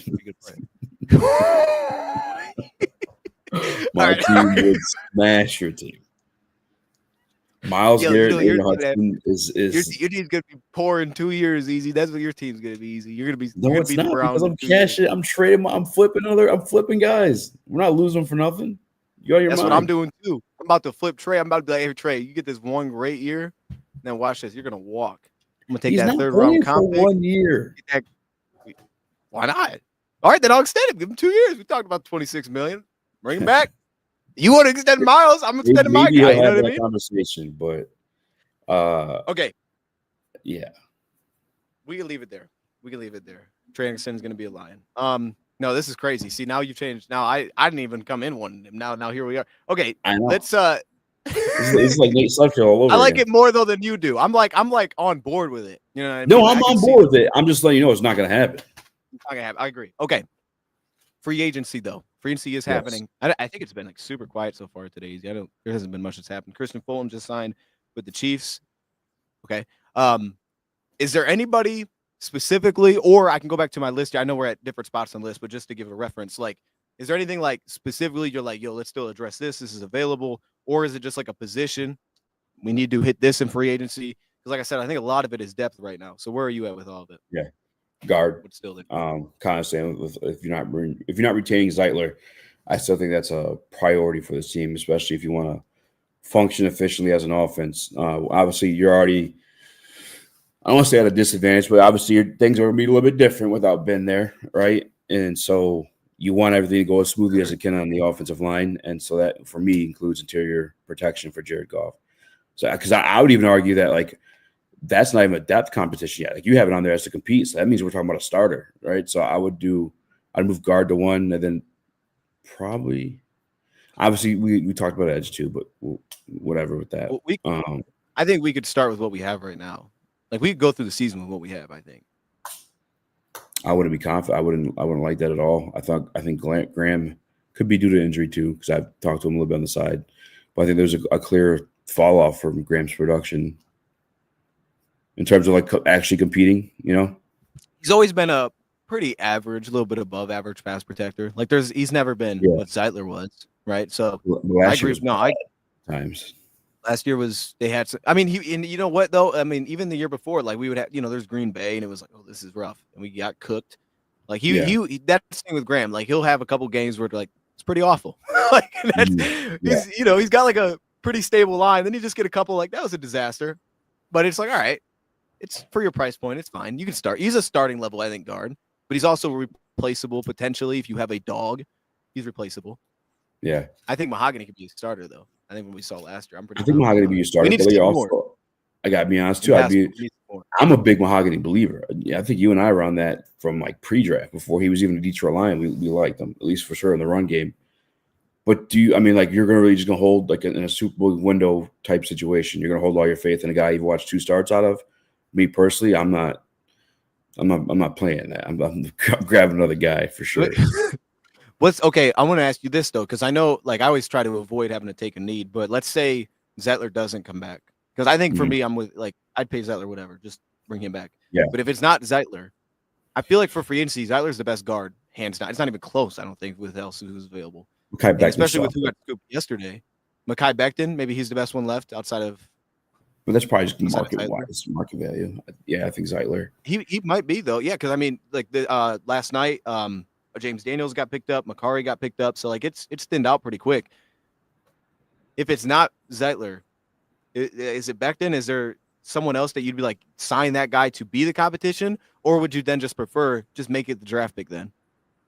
Mm-hmm. What is that? Can it be, or is it both? Like, is there a Is there a preference at that I'm point? signing somebody and the way Brad approaches it too, like just going by what he says, they're going to plug needs through free agency and trades, and they're going to draft the best player available. So I don't think you're going to put yourself in that situation in the draft if you truly want to, follow through on your philosophy of drafting the best player available. And then guard right now looks like a need, at least if you're not talking about a starter, at least for sure like a depth piece. I think you need to plug that in the free agency market. And I would actually say the same one. Well, I guess you could put edge rusher second in it. I would put edge rusher second in that thing. Defensive tackle, you got Lee McNeil coming back. I think he'll be back earlier than expected. I'm thinking like within the first 4 weeks. Yeah, Yeah. 3-4 games. I want a backup nose tackle. That's mainly why that's there. Not that I hate Broderick. I just want a 1 year to what the veteran. I want a vet there. You don't hate Broderick, but you obviously hate DJ Reader. It sounds like. Of course. So we can cut DJ if we have to. I mean, we got to do what we got to do. No, we just need some depth. Like, I don't want to fall into that. I want to take snaps off him. I don't want to fall. We fell into last year. We didn't have him. Like, I feel like there's a little drop off. Like, I don't want that drop off. Mm-hmm. I just want, because like to me, the difference is like guard. I could make the case they signed nobody. They hit the draft. They drafted guard. Like, all right, we're cool. Defensive tackle. I feel like if they don't add any defensive tackle, that's a problem. Because I think you have to add somebody. Even if it's not a big deal, you just have to add somebody there in free agency. Someone that's proven some competition, some depth. I think you have to have somebody before the draft. I feel like the other spots I could. Yeah. And this is just me arguing with you to see if I get you mad. I would say. No, but for real, there we had placeholders there before, at the nose tackle spot. And it worked to the tune of being like a top ranked run defense. So I guess not last year though. On the defensive tackle spot. No, we were still top 5. No mistake. Now, see, we're on two different boats here. You're right. Let me just explain why we're on two different spots here. I'm listening. I think the Lions' biggest issue last year was run defense, and I don't know how people agree with that. I think their run defense took a step back. I'm not putting that on personnel only. I'm putting some of that on Aaron Glenn, and I'm not just saying because he's gone. Like some of the schematics I thought were shake. I thought Washington was a horrible game plan. Straight up, I was like, what are we doing defensively? You knew you had to stop the run. They had a great rushing offense. I know, but easy. Even if you look at it from your point, yards per game, like things like that, we've constantly been good. But we've also constantly regressed in like the advanced statistics and what's expected by each run play. I think we were 20th last season. Like that's continued to drop off. I don't think teams have been able to run the ball consistently against stuff due to situation. Here's my other case. I'm sorry. No, you're good. Every NFC team that got knocked out in the playoffs lost because they couldn't stop the run. Us against Washington, Washington against Philadelphia, LA Rams against Philadelphia. Every team got cooked on the ground. I think especially where the NFC's going, but also where the NFL's going. Like, I think if you told me the Lions stabilized the run defense, and I think Casey Rogers is going to help us just in general, because if you watch that Tampa Bay defense, how many people are saying Tampa Bay's got a better front seven than us? I don't know. When healthy, definitely us, but maybe because they were more healthy. They shut down Washington's run game. Like, they shut that thing down when they played them at the end of the year. I think that if we stabilize that and we got that figured out, I feel good about pretty much everything else on this team outside of adding another guard, but specifically on the defense side of the ball. I like our coverage pieces. I think we have more than enough pass rushers we can always add, and I think we're going to add. But, like, we could absolutely get away with what we have. But run defense, to me, needs to be better. Like, linebacker, D-line, it just has to be better. That's where I'm at with it. I think there's not a lot of massive holes or big needs for this team, but I would put that first for me, even though it's not like we can't stop the run at all. I just think it needs to be better. I think there's some context. Like, I don't think you're wrong. I think yards per carry, we were already, the year previously, like we were top 5. Last year, hit 4 at a certain point. But I think you look at the base of our injuries, a lot of it was to that front seven. And had we had even Marcus Davenport on that defensive line. You definitely have helped. Exactly. But the guys are just collapsing whole, and as well as the linebackers too. The guys scraping in the back as well. So I think that has some context to do with the fall off in the run defense. And then obviously you lost Aleem at some point as well too. So I think that can get better through the personnel alone. Hutch included. Agreed. That's why we need to add to it. No, we don't need to add to it. We got to get better. Yeah, bro. We're getting those guys back. We need a okay. I think that's why we also cut Za'Darius. If they don't bring him back, I think a huge reason is because of his run defense. They're like, he doesn't make us better as a run defense. He's fine. He's capable, but he's not like pushing us ahead as a run defender. Marcus Davenport does, to your point, if he's on the field. Obviously, Hutch is still locked in. Pascal's locked in. He can help us there. He's been okay against the run. He's been good. I think he's gotten better. He's been a lot smarter. Yeah. But it's like Za'Darius didn't push us forward there. So when he's on the field, he wasn't a elevator. He was just kind of like, all right, he's Yeah, okay if he does his job, but he doesn't go above and beyond. it's true. That's where I'm My at. girlfriend's son, it's his birthday today. I want to say my side All right. piece, happy birthday to her son, Carlos. I see him out there in chat. I want to wish him happy birthday. Carlos Cook is, you know Carlos Cook in person? Are you serious? What's Wait, up, son? no, hey, you lying, bro. I know Carlos Cook is not your son. I'll show Hey, the picture. hey, shout out to Carlos Cook, man. Happy birthday. Let's get the birthday cakes in the chat because this actually is a birthday. Okay, so yeah, we're just on two different grounds here. I mean, it is. I guess it is what it is. I don't know. I should have brought more to try to sell you on that. Okay, so offensive guard. Now, I think with offensive guard too, the interesting thing is like there's a couple of dudes I just pulled the names up. Like Tevin Jenkins, I don't think we'll do that. I don't know that he fits us perfectly either. But it is a little bit lighter there. My issue is for a lot of the guards too that are now available. I don't know that signing them, like let's just say hypothetically, Will Hernandez. Say we signed him. 1 year, $7 million, something like that. I don't know. I think we might. I don't think that he's a clear-cut upgrade over Graham. I think if anything, he might be worse or similar. So it's like for me, I don't want to make a lateral move there. So that's where I'm kind of in a weird spot where I think the only obvious upgrade is Zeitler. And remember, Graham is under contract for 2 more years, even though we have an out after a year. He is under contract for 2 more years. We could keep him here. I think he's the only like clear-cut upgrade. And the vision when they re-signed Graham was he was going to start. Like he was the start. It wasn't like we re-signed him to be a backup center. We signed him to start, and Mahogany just looked really good. And now we're like, well, wait a minute. So I think if it's not Zeitler, I just feel like we're in a kind of a weird spot where it's like, well, do we spend $15 million on Jenkins? I don't think Jenkins is the perfect fit for us. And then if we get to that next tier, how many guys actually make sense to be like, well, that's an actual upgrade. Like we know that's an upgrade. It's worth paying the money for $10+ million a year. Maybe Mekhi Becton. For sure. It'd be him. That's where I'm at. And some other guys too. Like I could be 100% honest with you and admit that. Like I'm not as well versed with these free agent guards as I am like these defenders, you know. But I guess I'd have to look. Talk about yeah. We can talk about But those. if there's a young guy out there, he's kind of nimble, maybe even versatile, that played a little center before, like I'd invest in that all day. I think we've been able with the guys we have on the outside in terms of like Deck and Sewell, whoever we've had in there, we've been able to like make work, whether it be Ayoade or other guys too. They've been not god awful. Obviously, they haven't been like great or anything like that, but like that, they haven't been like super noticeable outside of the time we're missing multiple guys in the interior. So wait. So what do you mean by that?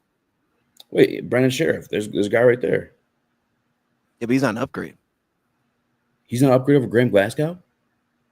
I don't think for the here's what I mean. You need to be a clear-cut upgrade if I'm paying you big money as a guard, right? Like that's fair. Like I can't be like, oh, you might be a little bit better today. Like you got to be that dude's better, straightforward, straight up. Mm-hmm. I don't think Brandon Sheriff falls into that, and I don't think there's a lot of guys that do it outside of our guy. You know, our guys like he's better. Well, I don't think Brandon Sheriff is going to get that bit. I don't think he's going to get that type of money unless he just goes to like another losing team. I think he's going to do exactly what Zeitler did last year and just take a little bit of a cheaper deal to go get a Super Bowl. He's played for the Jaguars his entire life. It's true. It's true. You say, hey, here we go again. In Cleveland. Ben Cleveland? Where's Ben Cleveland at? I remember him. Was he with the Vikings for a minute? No, you're thinking of Ezra Cleveland. Oh. God damn it. See, it's just like I don't feel the strength here. That's my problem. It was like if you were gonna do it, you had to jump on it early. Sexy. No, it's not that it's not. It's just like there's not the dudes, man. It's like, bro, it just make it clear. Zeitler, come back to the Lions, bro. If you're watching, resign today. Just get this thing done. Let's stop playing around. All right, bro, we'll chip in a little bit. Like, let's just stop playing around, dude. Well, these guys, well, chat will chip in a little bit. He'll chip in a little bit. Bro, we need it's not clear cut. So like to me, I get to that point, I'm like, well, I'm not spending the same amount of money for a dude that I'm like, oh, I'm not sure if he's gonna start.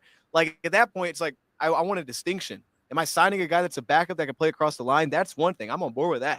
I don't want to sign a guard that's like maybe he's better than Graham. I'm not sure though. It's like, that's just too much money to put there because they're not going to be like $3 million. It's going to be like $8 million. I'm like, well, dang, why did I spend that money? I could have spent that somewhere else. Could have got Trey Hendrickson. So it's like I want Zeitler back, or I think it makes sense to be like, let's get some depth in free agency, like true depth, pay a little bit less money, get a guy that you know is coming in to be a backup to what you said, like a KO type, something like that, maybe even a little bit more. and then we hit the draft and we draft one. But that's how I'm. I just think guard's in a weird spot, and it's not that your point doesn't make sense. I just think guard's in a weird spot. Yeah. So defensively, is it a position? Is it a player? Like, what do you? Is that paid login on That's not over the cap, is it? That's the other one. Spot track. Is that what you're on right now? Yeah, I'm on. Yeah, because you're getting the predictions of contracts. Sorry, I just wanted to be on the same thing. Oh, this is their last. This is their last deal. This is their last deal. Bet. Yeah. And then I apologize. What were you saying before that? No. You said you talking about the defense. So I was like, defensively, what's your interest, position wise, or a player that stands out? Front seven all day. I mean, obviously, Calais Campbell was the guy I got all excited for a little bit earlier, but I mean, there's some other names. There's some premier names, but I don't know. I don't know if they'll be Detroit Lions. I'd love for them to be, obviously, but I don't know if you made a video on this, Joey Bosa. That's not going to happen. Yeah, I don't think so either. Golston went yesterday. Kuntz went yesterday. Golston went yesterday? Yeah. I forgot what he signed. I think he went to New York. I was watching. And honestly, it was like 2 or 3 years for like just $20 million. It was really a really affordable deal, to be honest. Maybe we are trade for change. That's a move I feel like we could have made. He was coming off like his best year too. He had like 34 pressures or something. I was watching him last night. I didn't know he even got signed. Now I started goofy when I said that. But I really like Draymond Jones. Draymond Jones is interesting. He got released from Seattle. This is one I think is super interesting because I think he fits. He fits the style we play, and I think he could fit with Davenport and what's the dude's name? Oh, all right, we're good. Yeah, and he could fit with Davenport and Josh. I don't know what that was. My screen was like, we're reloading. Okay, but he could play that role, but he could also play some of the Barnes role too. Like he's kind of an athlete. He would be perfect because he's a vet to what you're saying, and it would be like he doesn't have to start, but he's also not like coming off an injury. It'd be the price point there for like long term, which would be the problem. But if you give him like 1 year, $7 million, maybe that's where the extra money you have. That's the kind of deals I think the Lions had the advantage of. Guys like that may take a little bit longer. Free agency, I think, is going to be drawn out for the Lions if they start jumping on those kind of moves, because I think those guys are going to be super patient. Like I don't think Draymond Jones is in any kind of hurry because he's trying to figure out what that role is going to look like. And even though he wouldn't come in maybe as a starter, if he had to start because Davenport was out, like that kind of thing, he's capable. So I like Draymond Jones. I like him a lot. Then you bump inside as well. I'm curious. I want to hear your opinion because you were big on Josh Uche last year. He's still roaming out there. Would you have rather had him over Derek Barnes, or you like Derek Barnes' experience in the system? No, I would have taken Barnes because, well, one, Josh Uche barely played for Kansas City, so I think Uche would be slick to go sign right now. I think you could get him so cheap. I would love to still do it, and I was high on Josh Uche, man. I would still love to do it. I think he's one of the guys we get super cheap. But no, I would take Derek Barnes just for kind of what we talked about, like run defense one. Like I want to get back against run. Derek Barnes, it hurt a lot to not have him. We were searching everywhere to find someone that could help us there. That's where he thrives. But two, he's flexible. You know what I mean? Like I'm not putting Uche at off ball. That's gonna be a mess. Mm-hmm. Derek Barnes, though, that dude has just gotten better and better. Like even with Uche, I can't even say that it's been a consistent uprise. You can say that with Barnes. Like I think Barnes, arguably was the most obvious re-signing. Like get that thing done. I just don't think. I think he fits better here than anywhere else. I think he feels more value here than anywhere else. So I think both sides were like, let's just make this happen, dude. Unless if he would have tore something, maybe it changes things. But I feel like that one was pretty straightforward. But like even Edge, though, we're looking through these names, man. I think this is a spot where like veteran kind of comes into play because, Levi's going to get paid a ton, I think. We'll see. But I think this is where vets come into play because like my camera turned off. I'll turn it back on. I think there's really only like two options. There's like the veteran market, which is the Draymond Jones or DeMarcus Walker or something like that, or it's the upside swing, which is like the Azeez Ojulari, where it's like we could put him behind Hutchinson. I'm not a huge Azeez guy, but it's like, all right, if you didn't have to trade for him, you could make that make sense, and he's probably going to be way cheap enough to be like make him the backup to Hutch, and that would fill in kind of that need. So I think that the way that defensive tackle and edge played out, it's played out exactly what the Lions are okay with because it seemed like they knew they weren't going to put big money here anyway. That's what I mean. Is there any defensive line or edge rusher specifically you're targeting? I'm going to throw up defensive tackle here. I mean, not really. None that we I already talked about, at least on top of my head. I know there's a few guys released from Seattle. I think one of them may have already signed a deal, but Draymond Jones and Calais Campbell were guys Yep. I were fawning over. Yeah. Sebastian Joseph Day was on my list, but he got picked up. I think he got re-signed actually. No, I saw that. I think he went to Carolina, dude. I saw that too, and I was told he got re-signed. Then I think he went to Carolina. I'm with you on that. I wanted Sebastian too, and I was like, dang, dude, they signed like every defensive lineman yesterday. They really did, and then the Vikings did the rest today. Signed everybody, bro. Carolina's going crazy. So is New England. I Julian think Okwara, would you bring him back? No. No. Not for like a cheapski? He would be cheapski though. You know what you could do? He would be like the guy where you're like, you're not allowed to make the team, but you're a camp practice. Like you can try. Flashes. You be competition. Yeah. What do you like about him, Sloppy? Well, one, he's not consistently on the field. I think that's the first big problem.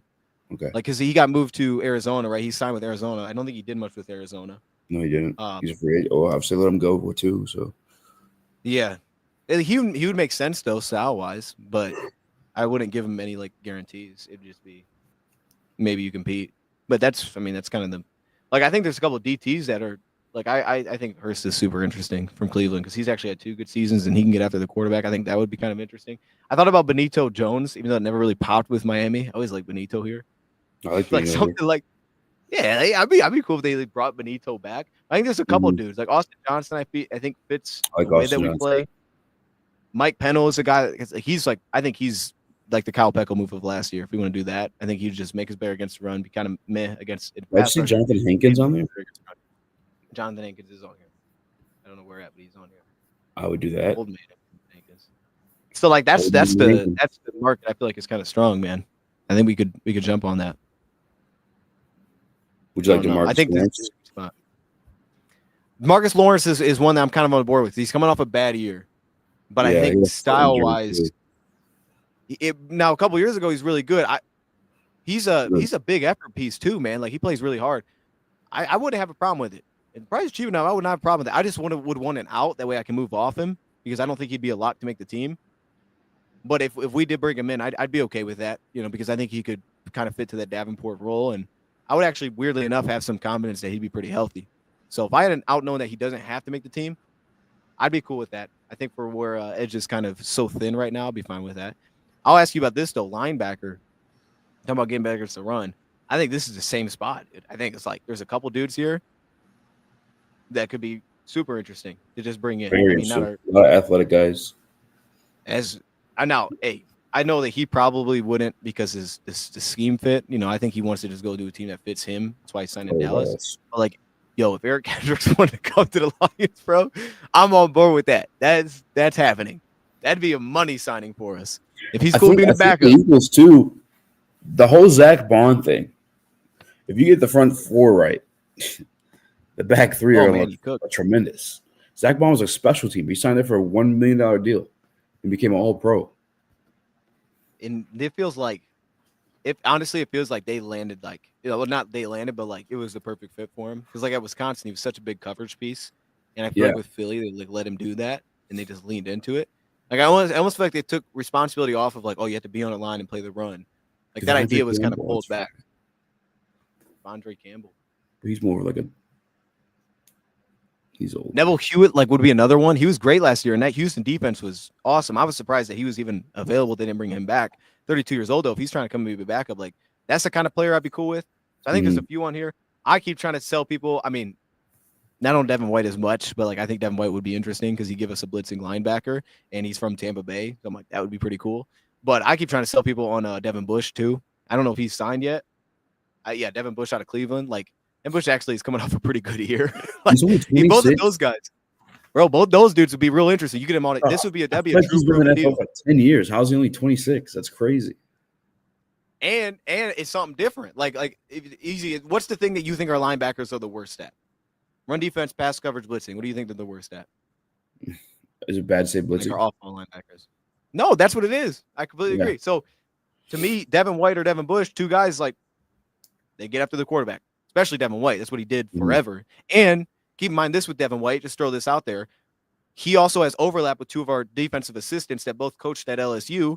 Kaylavon Chasen as well. He's a free agent. I think Kaylavon Chasen would be a sneaky prove it too. You go deep in this. We got two. Well, just hit me. I was thinking we got two guys from LSU that were both coached there, and they played in that defensive style, which I think is what we're seeing now. That's why we brought Miles Adams back. I think we're going to more of that. We're going to live in that gap and half style. But you get a true speed edge rusher like Kaylavon, who they had, who was their stand up, but their off balls that blitzed a lot. Devin White, who was Patrick Queen. Like, I think stylistically, our whole defensive line after seeing Miles Adams comes back, I think those guys are what the lines are looking for. So to me, anybody with those connections become interesting. And I think a blitzing linebacker is the one thing that we're kind of like, we don't really have that. And it'd be cool. I think the reason too is, that the one guy you would pick out of our group is Derek Barnes. And when he went down last year, we had nothing at all, even similar to replace that. So I wouldn't be surprised if they grab either an athletic guy that could turn into that or a guy that has already done that. Yeah. Okay. Easy. And then, they're so good. Like Dotson more like true. They're like teaching those guys every position back there too. I feel like every one of our linebackers played every single linebacker spot. Maybe outside of Jack. Has Jack played the will yet? Yeah, I think he did. Yeah, he did. Oh, he's bounced around. He did. But he was playing on the line a year ago. Yeah, everybody's played everywhere. So get an athlete. And pay him I think one of these linebackers are coming, dude. Yeah. I think it should. I think that should happen. Okay. I feel like we kind of hit on everything here. Safety. Safety was the other one. We need depth. We need depth. And these dudes stay available forever. We saw that last year. Like veteran safeties are available forever. There's so many good ones too, like really good ones. Safety. Justin Simmons just does not ever get signed for some reason. I'll tell you what, the one that I was watching last night that I thought was interesting was he might be gone. All right, never mind on that. Who was it? Gone? It was Juan Thornhill. He might be gone though. Maybe. I don't know if he signed this one. Oh, our boy Will Harris is available. Easy. He just signed just now. Oh, wait, Will did? Yeah. Good for him.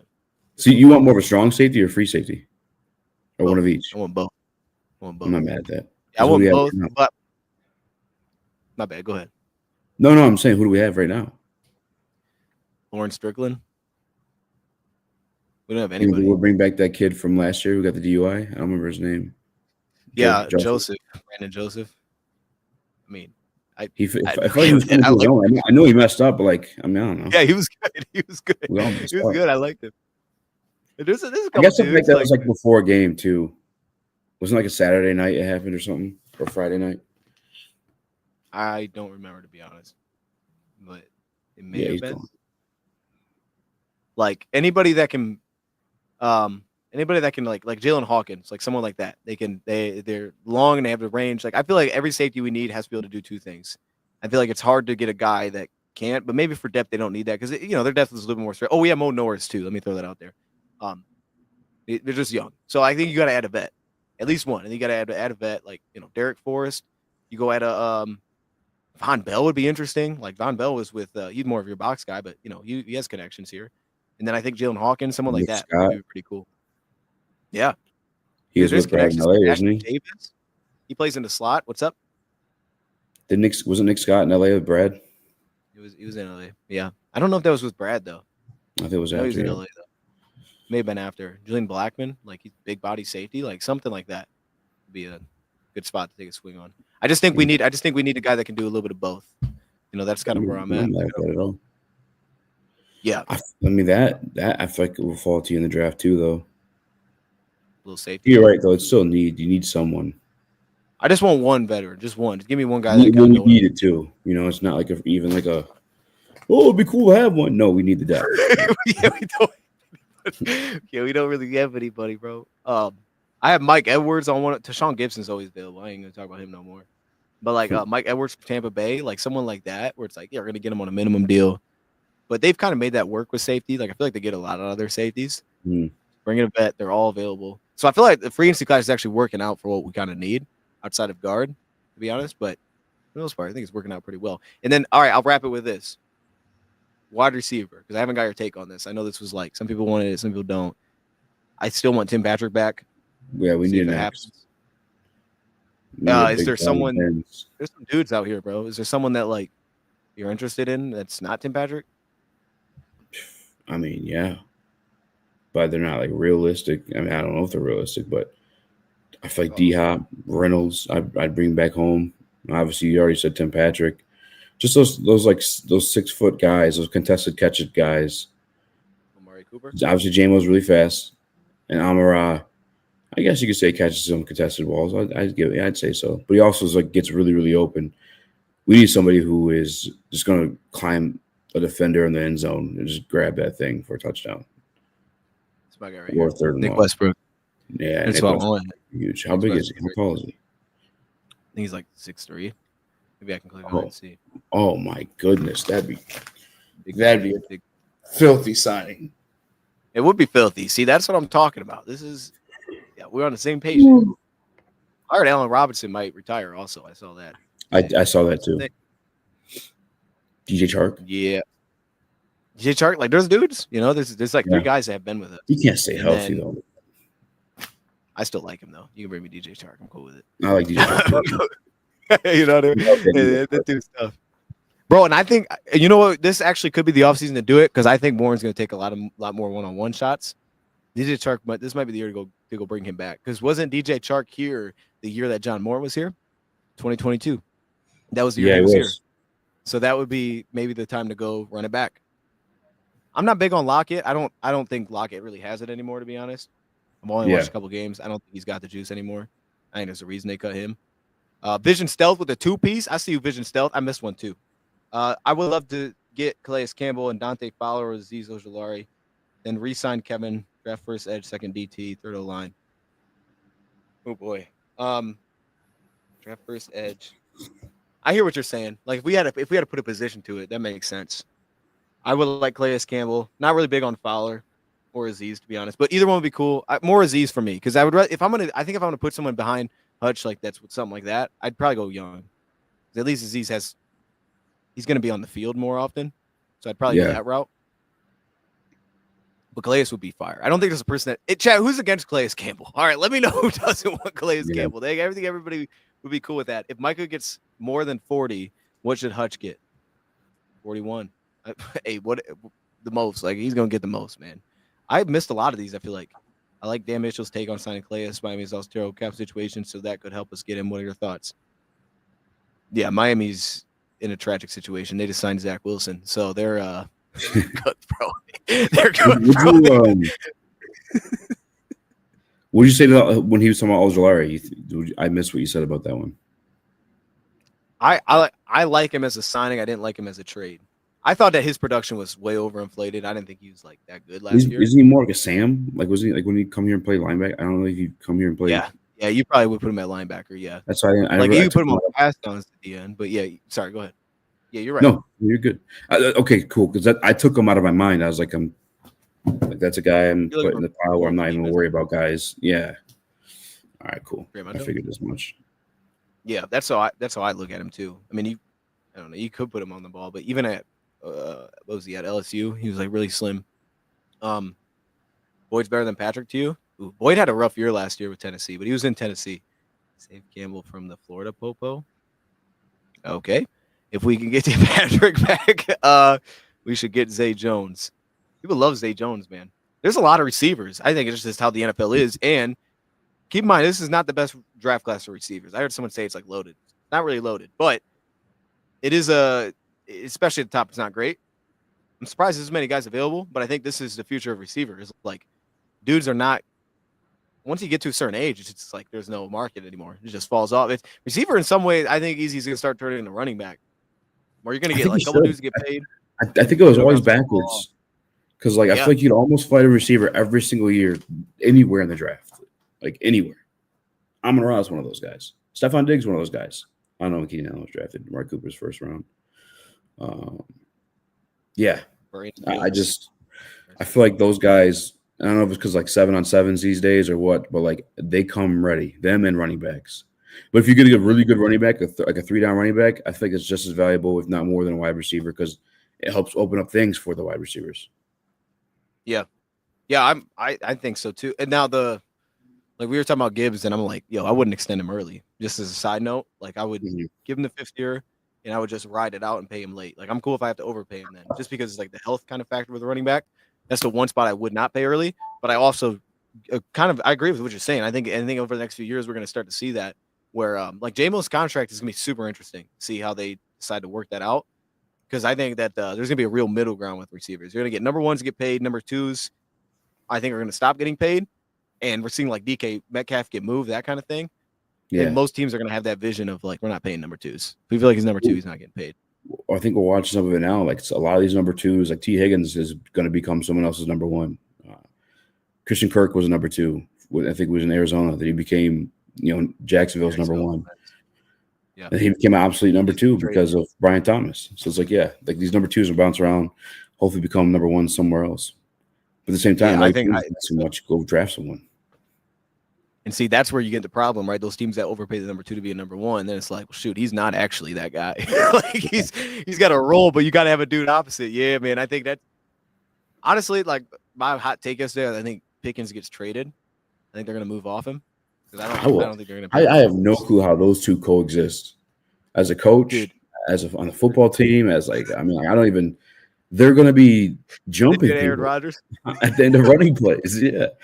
Then you're bringing Aaron Rodgers or Shedeur Sanders. Come on, that'd be too much. And they both wear 14s. Like that's a fight right there. Like DK's gonna come in like, all right, I'll fight you for it. George will be like, all right, I'll fight you for it. Off rip. That's crazy, bro. I never even thought about that. There's gonna be a fight for numbers. No, bro. My bold take was this: Steelers trade George Pickens to pick swap with Carolina, and they get up to 8 and they take Sanders. That's because they got to get a quarterback at some point. And I just feel like Aaron Rodgers. Yeah, I'm with you. Dude. I don't think anybody wants Rodgers. The people, it's becoming like more and more. Oh no, because the Raiders went and got Geno Smith. I thought he was a lock to the Raiders, and now I don't know. Now he feels like a lock to the Steelers. That's like them and the Giants like the only like landing spots left. Mm-hmm. And the Colts just signed Daniel Jones. But like if I'm a coach, if you were a coach, there is no shot I'm signing Aaron Rodgers. Like I'm just not doing it. I'll figure something else out. I'm not signing Rodgers. I'm not running Aaron Rodgers' offense. Like nah, bro. It's just I feel like you lose all control of your team. It's not bingo. That's it. If I could bring you in and you're running what we got going on, if you're willing to learn it, cool. If we're doing that Nathaniel Hackett bullshit, you're not that's what it's gonna be. Yeah, I don't trust it to be that guy either. When they signed Nathaniel Hackett to be their offensive coordinator, I was like, oh, they're screwed. That was a terrible hire. Rodgers waiting on the Vikings. I hope he signs with the Vikings, bro, just to cause disruption there, dude. Nathaniel Hackett was never a coach. He was just Aaron Rodgers' buddy. Yeah. That's why I would stay away from him, dude. I ain't messing with all that. No. Let me. I saw some in the chat and I missed it. It's cool. Shout out to the chat, man. We got Chicken Nugget King in here. I always see you on Instagram, man. This guy was hyped up yesterday. Did you see him? He was like singing or something with DJ Reed. Really? I missed it.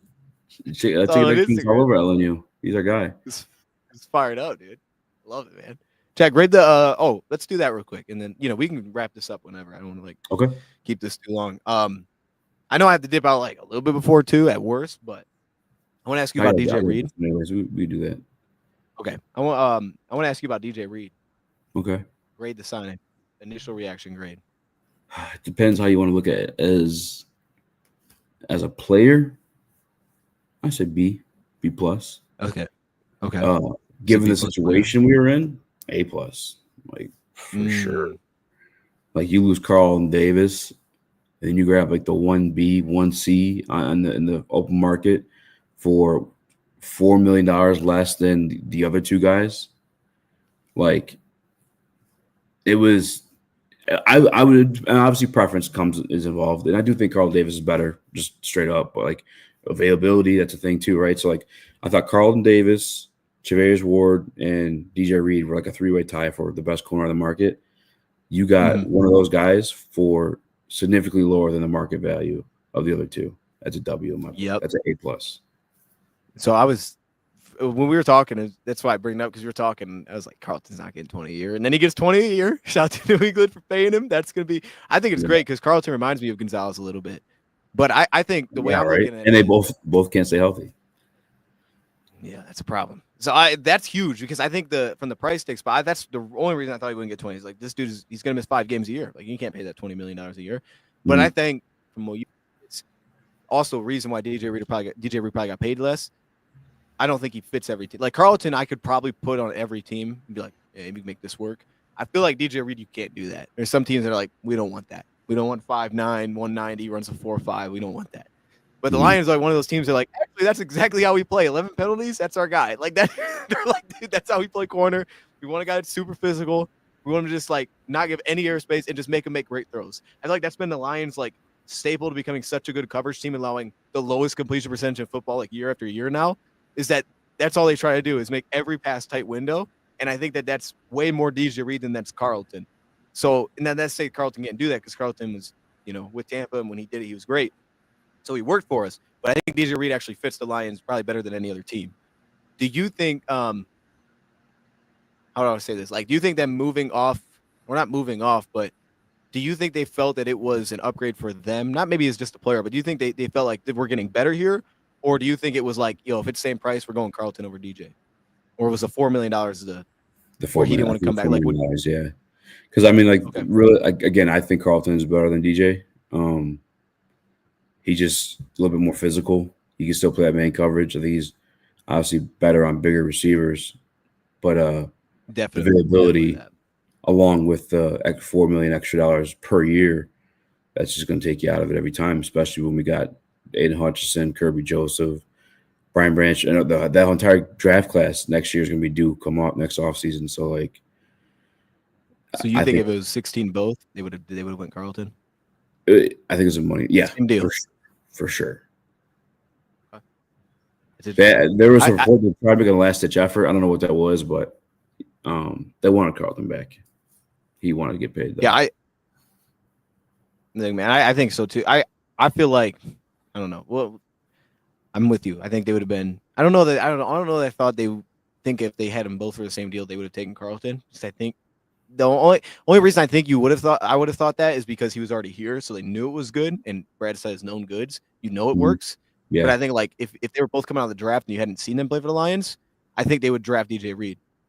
Like if they knew what they knew, and it was like you just take their production everywhere else, put them in the draft. I think they would draft DJ Reed, and that's why I say that thing about Gonzo, because when I think about it, it reminds me like I like Gonzo more than Witherspoon. But the Lions reportedly were like we heard they were going to take Witherspoon if he was there.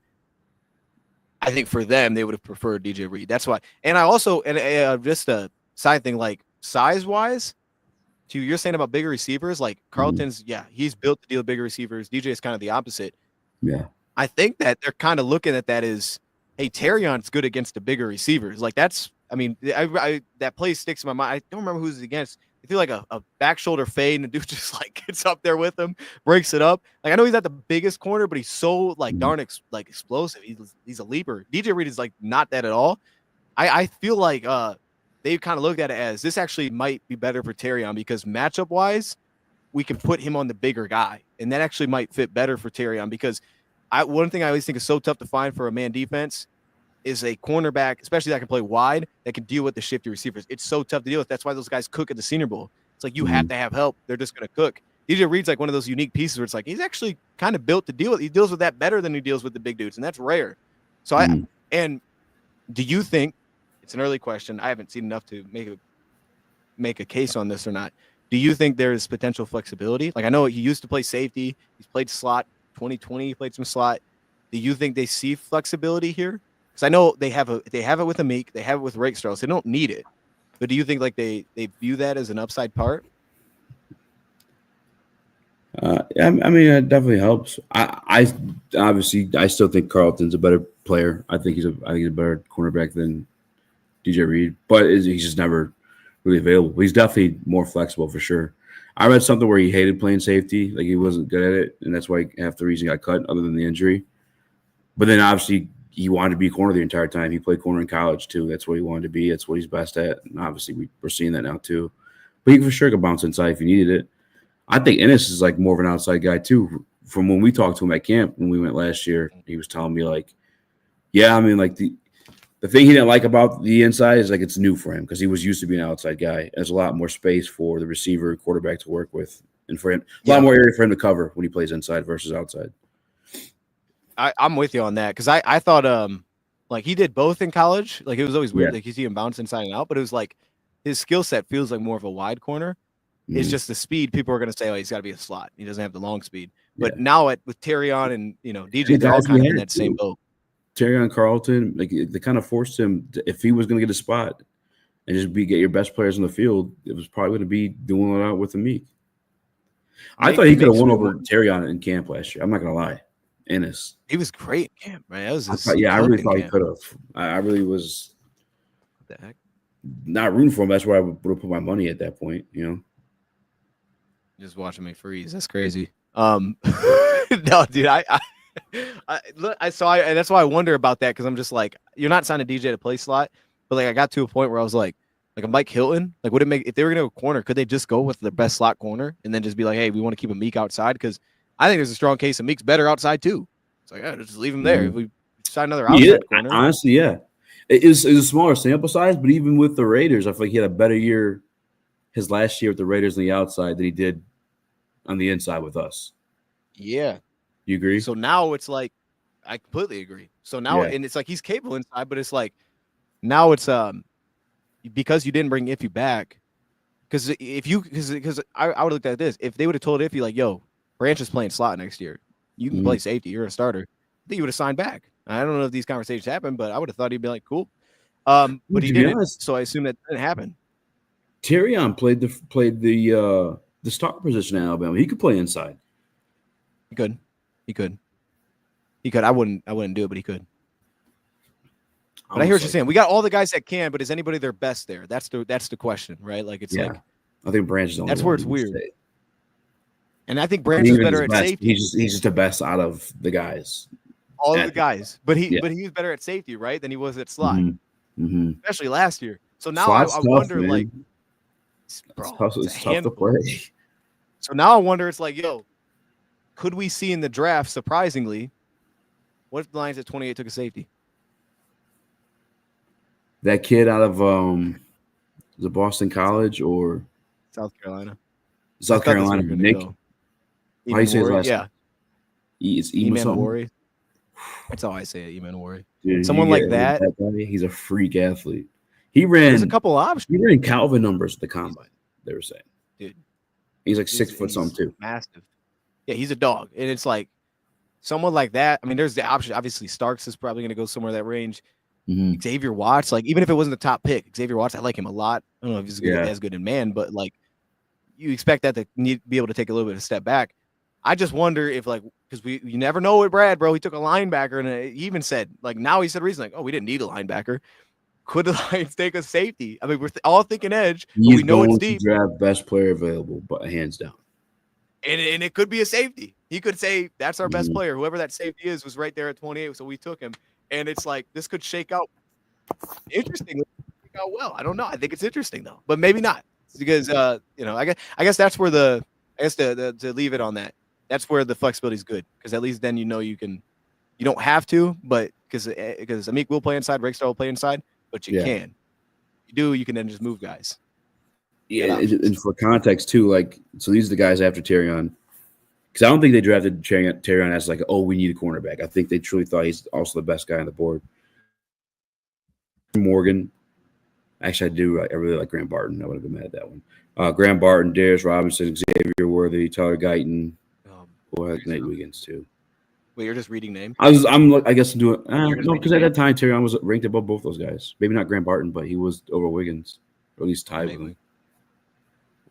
So what are you saying? Are you saying or are you just thinking guys we could have taken? No, I'm trying to figure out if he reached for Terrion because he also happened to play cornerback, or if he truly just went and just was it's a great guy to get right here, Oh, okay. Wait, do the names again. Who are the names right behind him? Yeah, actually, I'll do this. Okay. Lions signed Emmanuel Mosley. Jordan Morgan. Maybe he did. Would we be surprised? No. No. So I'm playing. Maybe he did. I don't know. I mean, I would know. He just saying it. Chat, is this true? I'd be surprised a little bit. So. But oh no. Oh no. Also, real quick, while thanks he's for doing your- that, shout out to my man Stephen V or Stephen V. I heard a potential culture fit issue with Izzy. I cannot add any context. I have no idea. Easy might be. I mean, Easy's got his ear to the ground on this stuff. What? Easy might know. Easy might have been beefing What's with him the on question? X. So there's a real chance. He says I that might, Iffy I might might have keep been him out.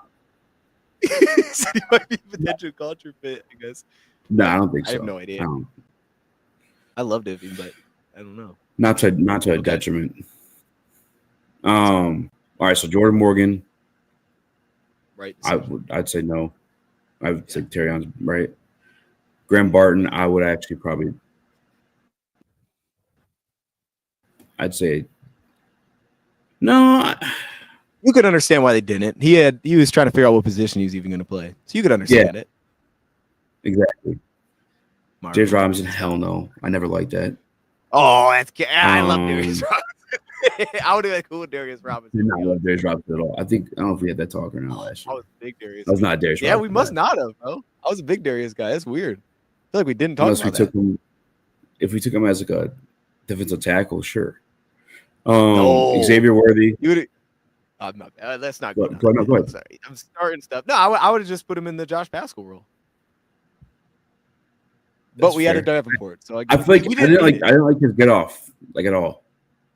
No, Like, it wasn't that. But it was like it was it was. He definitely didn't have a great get off. There's no doubt. I'm big on that though. That's Positions. Hey, it's a critical factor. Got to get off the ball. I don't think they would have taken Xavier Worthy. I don't think they would have taken Taylor Guyton. I think Nate Wiggins could have been in conversation, but he was really small. It wasn't their style. That's a Yeah. cornerback. They got a style. Arnold's their style. I don't think Nate Wiggins thicker was. dudes that play the run, but he plays the run. Nate Wiggins is just skinny, scrawny guy. Plays a run. He doesn't attack it though. I felt like I'm with you. Like he had like those couple plays, remember, where he like chased dudes down, but I feel like he wasn't an attacker. He was kind of like Slay. I'll be honest. He doesn't attack the run.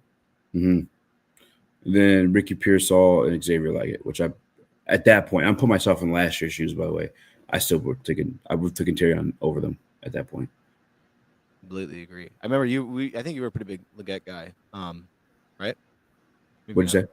Yeah. Were you a big guy? Yeah. Yeah. Yeah, I like Terrion here. Cooper DeJean, this from Zach, says Cooper DeJean ended up being better than expected based on where he's drafted for sure. I agree, but I also think he's in the perfect spot too.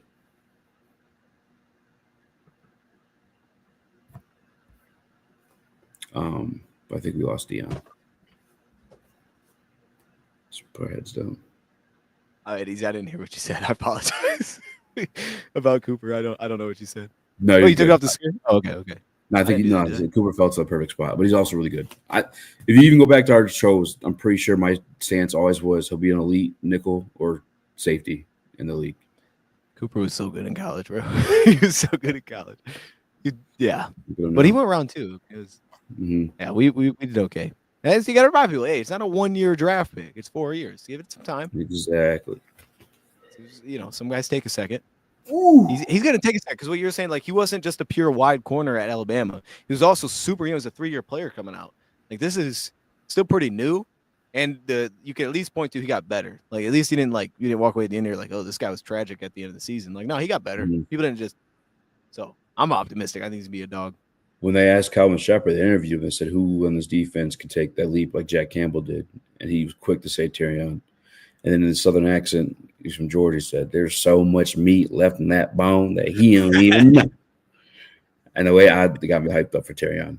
And I was the guy that was kind of like falling off of projections. But at the same time, he was like you said, he was project. He's more project than people thought he was. That's why a lot of those defenders went late. A lot of those guys were set in stone. If they would have been drafted top 10, Yep. And I still believe, people don't believe it, he's gonna be the best corner we get out of this. 4 years later, he's gonna be better than Mitchell. People will be like, yeah, Terrion was the guy. We'll see. I think he's going to be. We got to see. Nate Wiggins is pretty good too now.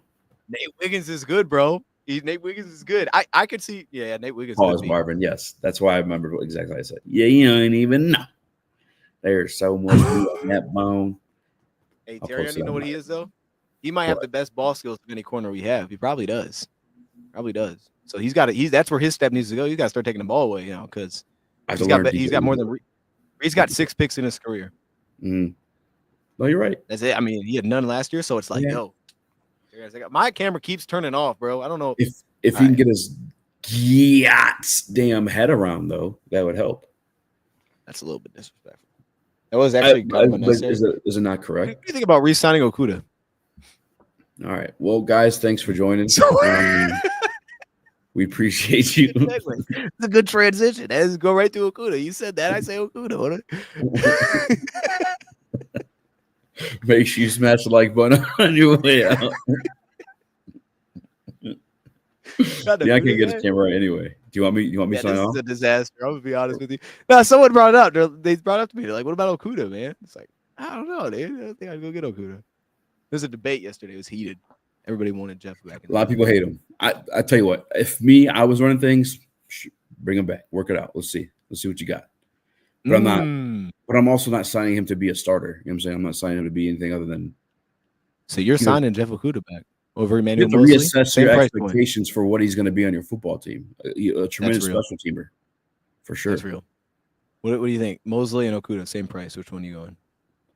Man, Mosley's just breaking down before our eyes. I dabbed him up at training camp, and his hand like a Thanos snap. It was crazy. Man, that's crazy. Okudah would be he'd be a really good special teamer. Tell me I'm lying.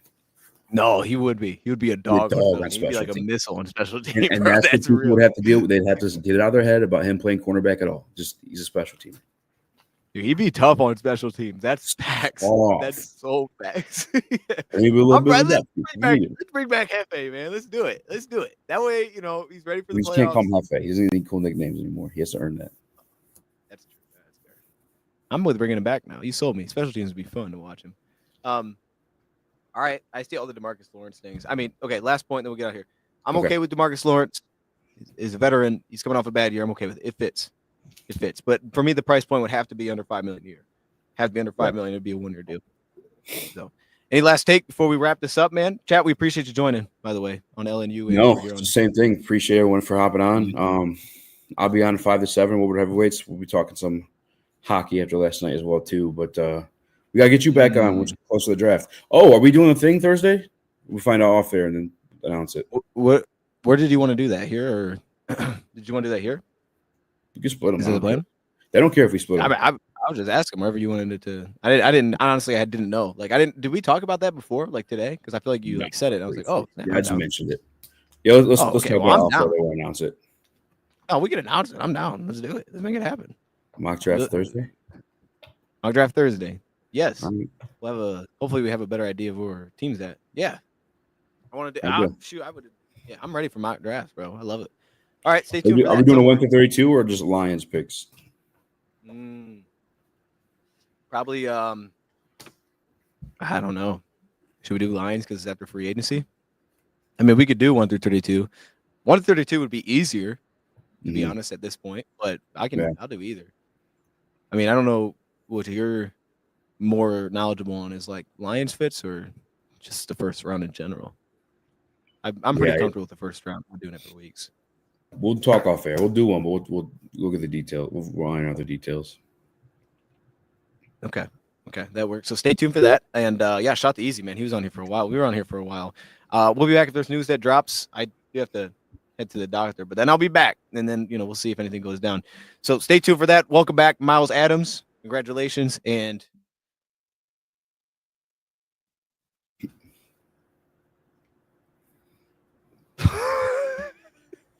I'm